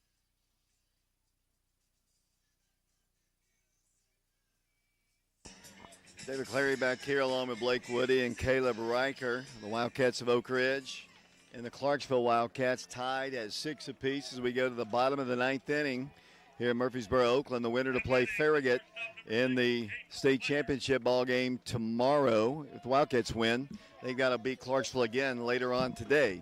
As Trice Sharp begins his 3rd inning of work. Peyton on the year, actually Trice on the year is only, oh boy, not a good start. He hits the leadoff man, Caden Pledger. I honestly didn't see that either, but, I mean, where did it hit him, Caleb? I guess his foot. Let's see what we're going to have here. We're going to have a change. Maybe a ghost ankle? I guess so. The Clarksville coach having words with the umpire. Trice has done a great job in the 2 innings that he's worked. Got to get another inning out of his way as we play here in the 9th inning. Winning run is at first base, nobody out. And the scheduled hitter is Carter Hedrick. Hedrick is 0 for 4, actually 1 for 4 in the ball game. Had a double, he struck out twice and flew out to left field. Parker's already got 1 runner trying to steal. Side arming, he bunt, nice bunt. Fielded by Mikey, throws on the first in time, and the winning run's at second base. Sacrifice bunt, and a nice one. Mikey fielded it, and that is out number 1. And the batter now is Kenton Anderson. Anderson was hit by a pitch his last time, had a sacrifice fly and an RBI, and let's see, had a single and struck out in the ball game. Righty versus lefty. He's the left-handed hitter. Anderson steps in facing Trice Sharp. The pitch to him is hit foul. Back right to me. If that net had not been there, it would have hit me in the knee. Luckily, that net was there. Runner at second base. He represents the winning run and the winning run to get Clarksville to the state championship game against Farragut. Pitch. Outside the ball. And the count is 1-1. Anderson will be followed by Dalton Bird in their lineup. They're going to go ahead and put him on base. So, intentional walk to Anderson. That sets up a force play at every base. The only run that really matters is the runner at second base. And now they've got a force at every base, except home, obviously. As the batter is Dalton Bird. Dalton had a sacrifice his last time, reached on an error and flew out twice. Takes a ball down low, 1 ball, no strikes. Tries Sharp in his third inning of work. Peyton Witter has pitched. Carson Fagan has pitched in this game for Oak Ridge. They've used 4 different pitchers. Pitch hit on the ground, third base side. Mikey fields it, has one at third. Here's the throw back, not in time. I'm surprised, honestly. They're going to say what? Interference. It's a double play. It's a double play. They're going to say it's runner interference at second base, resulting in a double play. The runner from first to second took out Oak Ridge's infielder, took him out, and that is an automatic out, and that is a double play. Wow, this is the game that never ends. As we go to the 10th inning, the umpires discuss it with the Clarksville coach, but that's what he did. He went in hard, and you cannot do that in high school baseball. You can't do it at any level, really. And we go to the 10th inning. Wow, what a game here. I mean, we just have what a nail biter for both teams. Have had opportunities, but neither team able to really get it done. Incredible. That I didn't know what they were going to call. I mean, he went straight into his shins.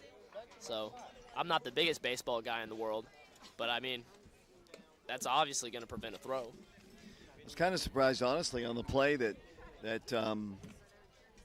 Mikey just didn't step on the bag and get the lead runner there at third.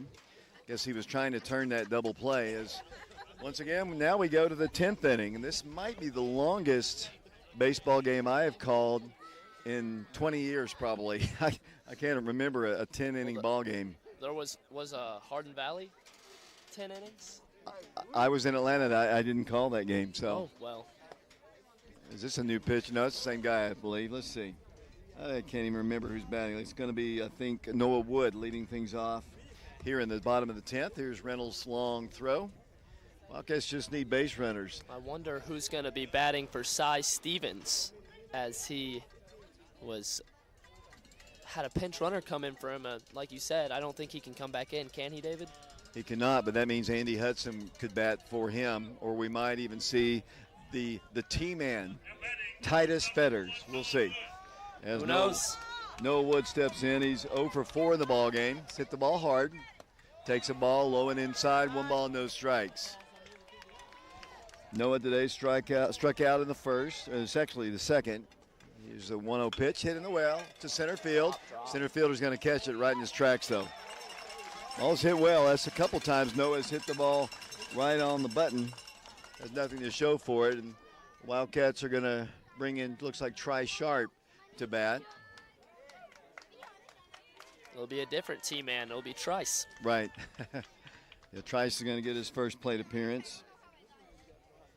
We're in the 10th inning, the top of the 10th, in a 6-6 ball game. Trice hasn't had many plate appearances this year. He's primarily, early on in the year, was used as a middle infielder. And then when Whit Reniger kind of came on the scene, he kind of lost that and just basically became the relief pitcher. And he'll bat with 1 out here in the 10th. Trice trying to help himself. He would be the pitcher of record if the Wildcats can score a run and hold him in the bottom of the 10th. He steps in, the pitch to him, hits him.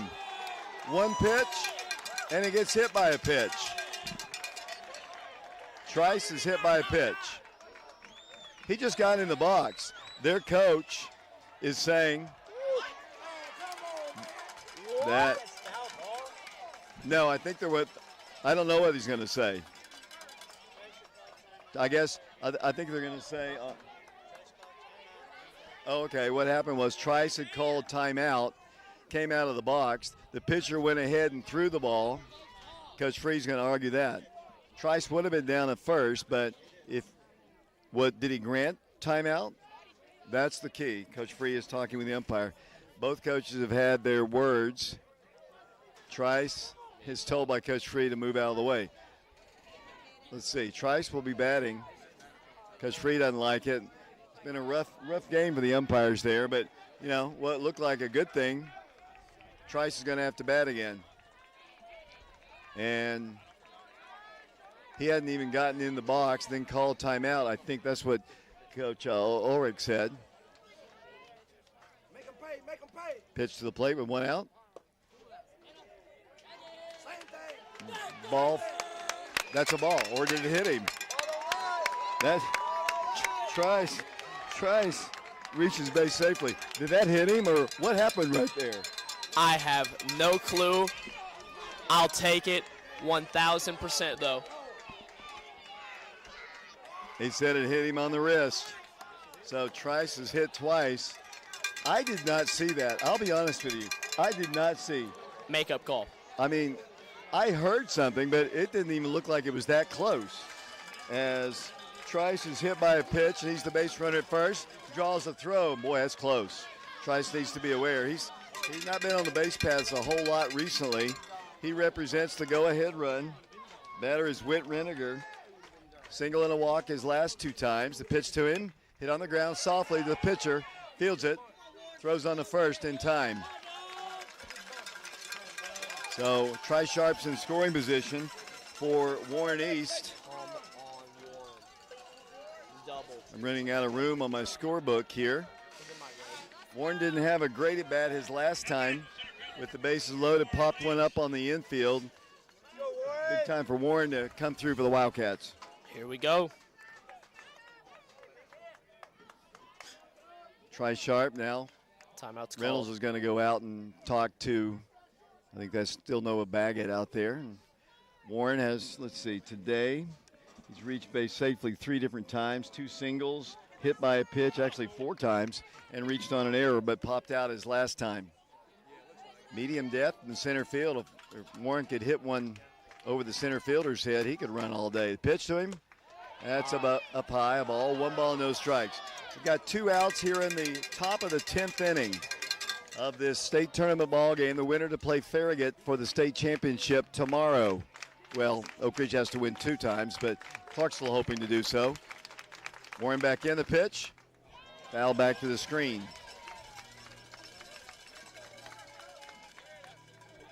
We've had some weird calls in this ball game. We had the double play on the interference or the aggressiveness at the second base. We've had 2 straight pitches that hit Oak Ridge's batter. 1 called back. Warren steps in. 1 ball, 1 strike to him. Pitch. Ball 2. I know there's a lot of people in Oak Ridge on the edge of their seats right now as this game just continues on. 2 balls and 1 strike to Warren East. Parker Free is on deck. Parker has 3 RBIs in the ball game. Wildcats rallied with 4 runs in the 6th to tie it at 6-6. Here comes a pickoff play, and Trice is back to the bag. Cy Stevens is out of the game. You can only re-enter once. They used a pinch runner for him earlier as Warren steps back in. So I mentioned Parker on deck, but there are 2 outs. Trice the base runner at second base. Warren steps in. 2 balls and 1 strike. Ball 3. 3 balls and 1 strike. Game. What a game. That's all I can say. 6-6 our score. We're in the 10th inning. Oak Ridge fans clapping in unison once again as Warren steps in with a 3-1 pitch. Ball hit to the third baseman. He fields it. Throws it. In time, Warren is out. Wildcats go down in the 10th inning. We go to the bottom of the 10th inning here at the state tournament. Wildcats and Clarksville. Who's going to break free? 6-6 our score as we go to the bottom of the 6th inning. We'll be back in a moment. KOC Oak Ridge shows our commitment to orthopedic excellence by providing on-site x-ray, bracing, casting, and physical therapy. We strive to take care of all of your orthopedic needs in a professional and efficient manner with the respect you deserve. We've been treating East Tennessee families for over 40 years, and we're a proud supporter of Oak Ridge High School athletics. Check out our website and give us a call at 865-558-4400. Go Wildcats! You've worked hard to build your business, and we want to help you protect it. The team at Fox Insurance Group believes your business deserves the expertise of a local insurance agent. With business insurance from Todd Fox at Fox Insurance Group and Encova Insurance, you can make sure your business stays up and running no matter what happens. If you own a business, make sure it's fully protected by contacting Fox Insurance Group. Visit www.grayfoxins.com or call 865-482-0513.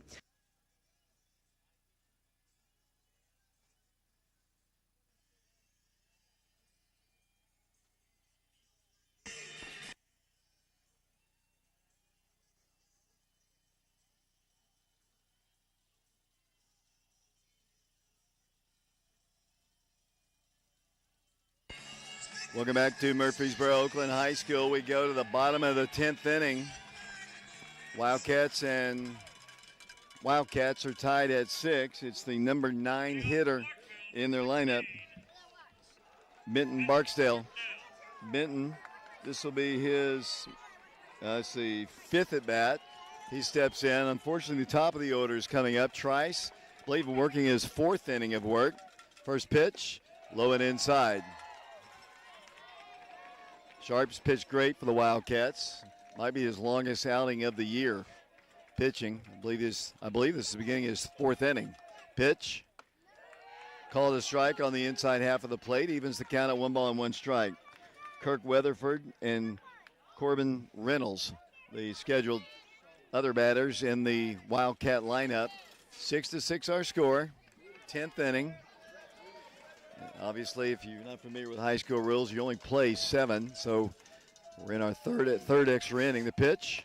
There's another called strike. Tries the side winder. Throws it in there, and it's strike 2.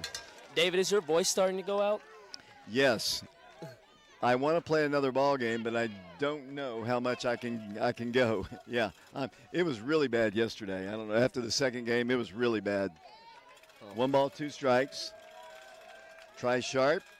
Pitch, hit in the air. Right side. That's going to drop in for 1, maybe 2. Here comes the throw by Ritchie, and they've got a leadoff double.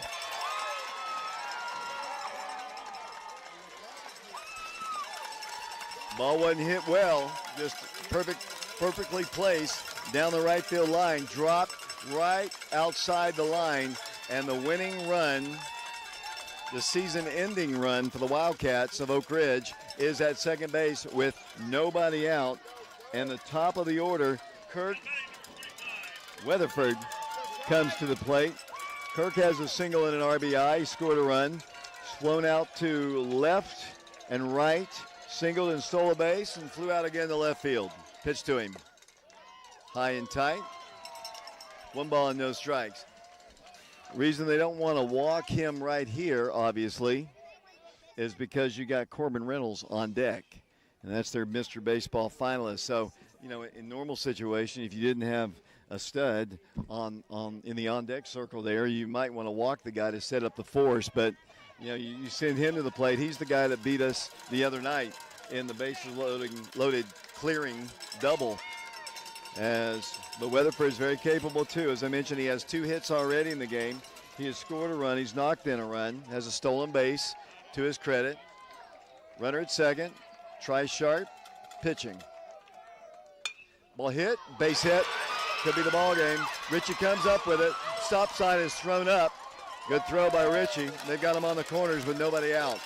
That was Camden Welch that made that throw. Ritchie is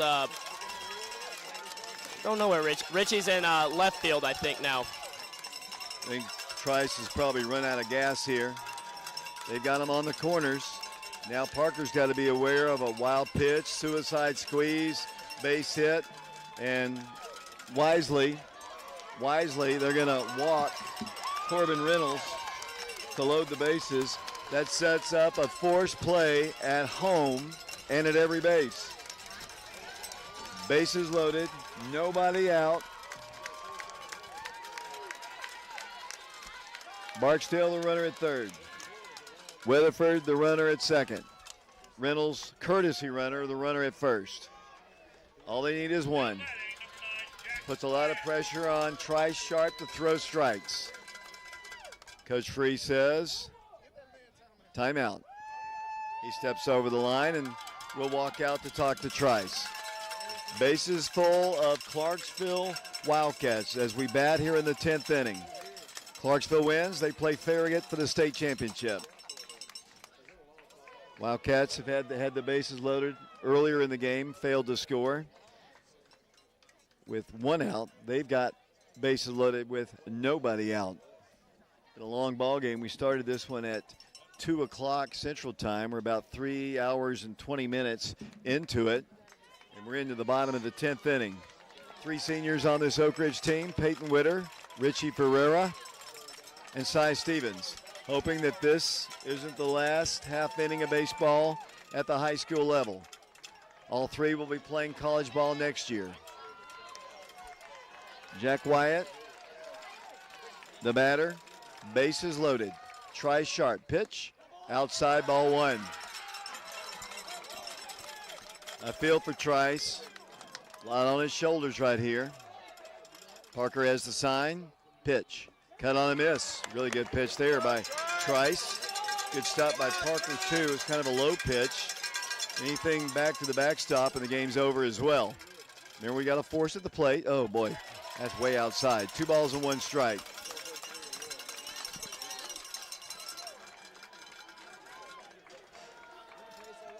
Wyatt back in.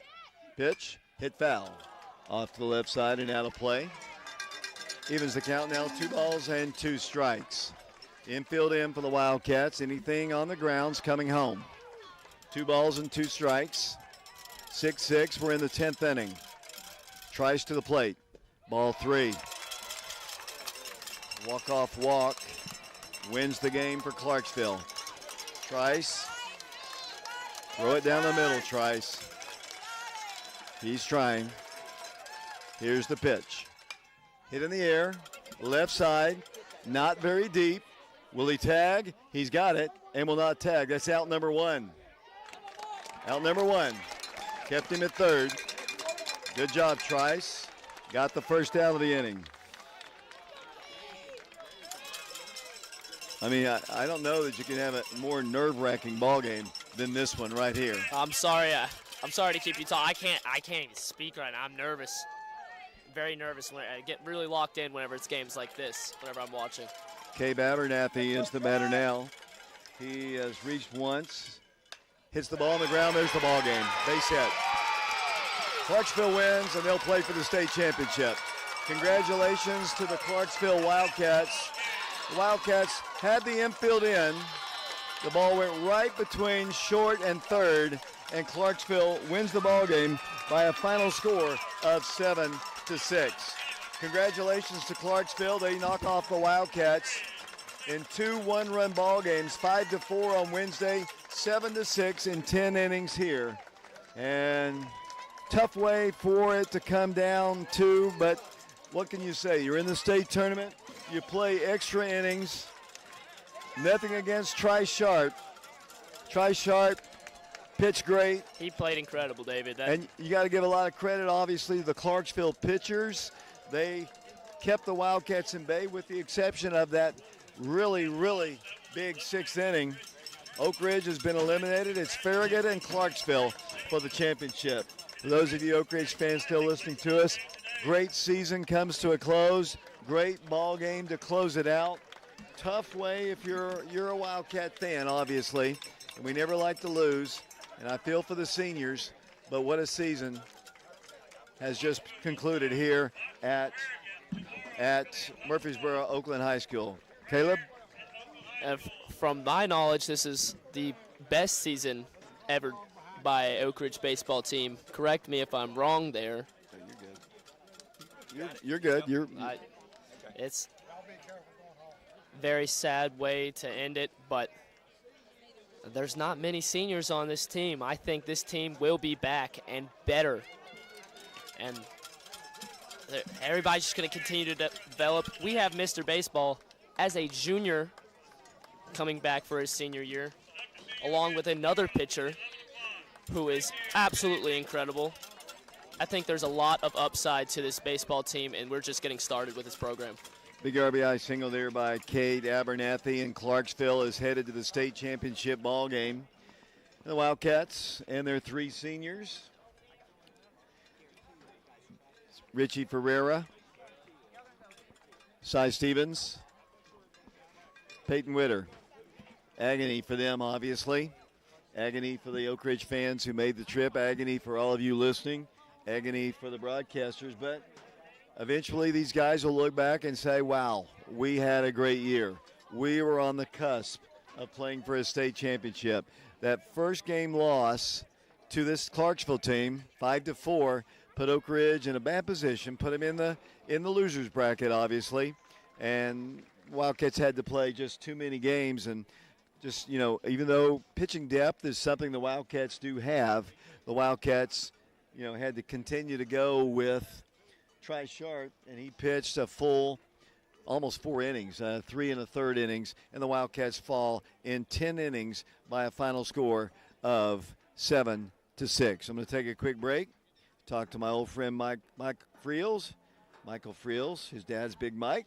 We'll be back in a moment. You've worked hard to build your business, and we want to help you protect it. The team at Fox Insurance Group believes your business deserves the expertise of a local insurance agent. With business insurance from Todd Fox at Fox Insurance Group and Encova Insurance, you can make sure your business stays up and running no matter what happens. If you own a business, make sure it's fully protected by contacting Fox Insurance Group. Visit www.grayfoxins.com or call 865-482-0513.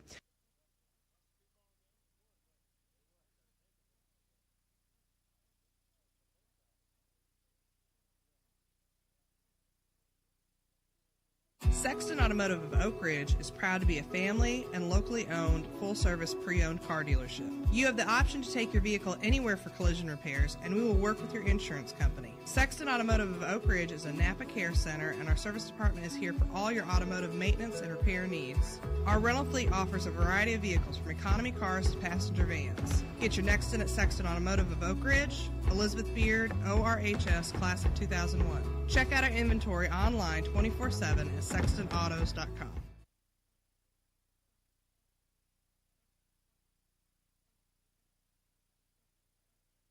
When second's making a play, short's got to cover. A winning insurance strategy doesn't rely on one person. Good hustle, good hustle. Communicate with your guys and make sure everyone's in the right coverage. It takes a team that knows its roles well, working together to provide an exceptional experience. Set the screen. You have to protect yourself. 1, 2, 3, Wildcat! At Shelter Insurance, you can count on our local agents and award-winning customer service to help you protect what matters most.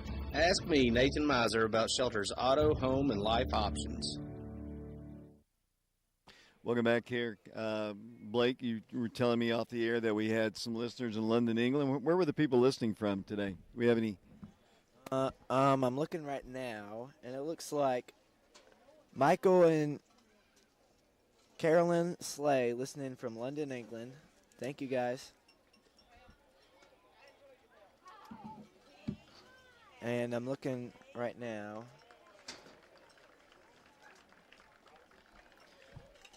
Eight to 7 was the final score. It's radio, Blake. We gotta. What was that? We gotta keep talking. It's radio. Yeah, I know. I'm looking. I see a lot about the Clarksville fans here. I mean, it was a little bit. The Clarksville fans were a little bit wild. I'll admit that. But they were. They weren't horrible. Get a shot of this color guy. The announcer that everybody's been talking about on the broadcast for Clarksville. Get a shot of him. I am. Yeah, we heard a lot about him yesterday. Yeah. Was it yesterday? It was the first day, I think. It was Wednesday. Yeah, we heard a lot about him yesterday. Yeah. He had a contract with the streaming company, right? He did, but he's a Clarksville guy. I mean, he is a Clarksville guy, and they're from Clarksville. So yeah, we were hearing a lot of stuff that trash talking our team, and on the air, unacceptable. Yeah, honestly, I didn't hear it honestly, so I can't really say exactly what he said. But there was a lot of people that talked about him for sure. Conversation still taking place here. Let me run down some statistics here for the Wildcats as the game comes to a close. 8-7 in 10 innings. Big hit by Abernathy scoring. Warren East in this game. Let's see. He reached on an error, stole 2 bases, scored a run, had a single, was hit by a pitch, another single, scored a run, and then was 0 for 2 in his final 2 at-bats. Parker Free had 3 RBIs in the game. He had a single and a double in the ball game. Mikey Teasley, a single, 2 singles actually, with 2 RBIs. Camden Welch was hit by a pitch, had a sacrifice, had a walk, and was 0 for 2 other than that. Peyton Witter had a RBI double. It was hit by a pitch and flew out 3 different times. Richie Ferreira was hit by a pitch, was out catcher to first, had a single, and reached on a single and was replaced. And let's see, Noah Wood came in and was 0 for 4 in the ball game. Hit the ball hard, though, a couple times. Cy Stevens had a couple singles in the ball game. Tri Sharp was hit by a pitch, came in. Andy Hudson played left today. Whit Reniger had a single, a walk, Kipton scored a run, and that's all the scoring. The Wildcats started with Peyton Witter on the mound. They used Carson Fagan, and they used Tri Sharp. And Trice is going to be credited with the loss, but I tell you, Trice pitched his guts out, pitching, almost 4 complete innings, 3 1/3 innings. But I don't know that Trice has pitched 4 innings all year long in one game. Yeah, Trice he hasn't been our like long-term pitcher, but he pitched his best today, and we're really proud of Trice today. I thought he did great. I also want to thank Mark and Shauna Hayes for listening. Thank you all for listening. Chuck Matthews listening in today. Texas as well. Go ahead. I was about to say, we had a lot of viewers today, almost 957 people watching. How many? 957. Wow, that's a lot. I'm hoping to speak to Coach Free after the game. I know these post-game, postseason interviews are never fun, but get a shot of our guys out in the outfield. They're having their final conversation. 3 seniors, that's who you feel tough, 3 great seniors, Peyton Witter, Richie Ferreira, Cy Stevens. They're all going to play college ball. So their baseball careers are not over, but this is a biggie. I mean, you're trying to, play for your first ever state championship in baseball, and there's some mama hugs taking place down there to our left. It's a tough. I mean, I've been doing this a long time there, Blake, and it's never – I've also called 14 state championships, and I've seen us win a few, but this is never easy when the season comes to a close. Yeah, it's real sad to see these seniors leave. They contributed so much to the team this season, and it's terrible. But we want to thank them for all they've done for the team and wish them luck at the next level. So many records broken this year, career and wins. I mean, no Oak Ridge team has won as many games as this one. No team in Oak Ridge history has ever won 2 games at the state tournament before in the same tournament. And, it's a young Oak Ridge team. That's all you can say. I mean, there are a lot of freshmen, a lot of sophomores. And good luck to Clarksville as they move on to take on Farragut, going for the 4-peat in state championships. It's not the typical Farragut team they've had in the past, but they're still pretty tough. As I continue to see those big hugs to our left down there by mamas and daddies as well. And, it's tough. I mean, you get all the way here, and what a great season. We started way on back, and these guys started way back in the fall getting ready for baseball season. But I'm holding out. I know Coach Free probably doesn't want to come talk to me, but I'm going to hold out a little bit. I don't want to say that, he doesn't want to come up and talk to me after a big loss like this. But I'm sure in his mind he doesn't want to talk to me. But he has a lot of positives, things that you said earlier. As young as this team is, they're going to be back. They're going to be back hopefully next year. those three seniors are crucial. I mean, you got Peyton Witter, who's been, stalwart the last couple of years, and Cy the same way, and Richie, all starters. But, we got a young group. Yeah, I completely agree. I think all these freshmen and sophomores, I think we're going to come back even stronger than last year. We're going to come out swinging. Let's get this rolling for next season. I'm going to wait maybe a minute and see if Coach Free wants to come up and talk to me. We're watching the announcer for Clarksville talking to his team down below as they get ready to play for state championship tomorrow against Farragut. Both Farragut and Clarksville went undefeated in this tournament. And if you lose that first ball game, it puts you in a tough situation. I mean, your pitching is spent, but what a great game. 10 innings today. Are you kidding me? 10 innings. I mean, super close game. For number one in the state, I mean, we were playing good. We were playing good against the number one team in the state, and I feel like we had a really good chance there. And obviously, it just came down to the wire and the small details, and we just couldn't pull through. But it was a great game, so exciting. Probably the best ball game I've ever seen personally.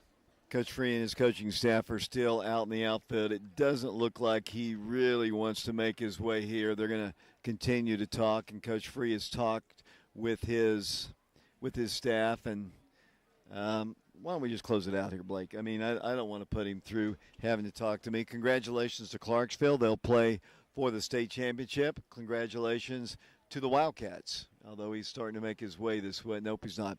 Wildcats fall 8-7 in 10 innings. Blake, any final comments? Great game. Great season. Very, very proud of them. And let's just get ready to come out swinging next season. Well, that about does it. We appreciate all of our sponsors for our broadcast, especially in the region in the sectional tournament. We appreciate John Ulrich, who couldn't make it today. Caleb Riker drove all the way for this ball game, and he's already headed back. Blake, Woody's been with me the entire tournament, and we appreciate him. Our next broadcast of Oak Ridge High School Sports will be at Blankenship Field when the Wildcats take on the Halls Red Devils in the first game of the 2025 Oak Ridge High School football season. Blake? Yeah, we're really excited. We're getting ready this summer, and we're ready to come out hitting, and yeah, we're gonna have a great season this year. For all the people I mentioned before, this is David Clary. Once again, the final score 8-7. Clarksville wins. So long, everybody.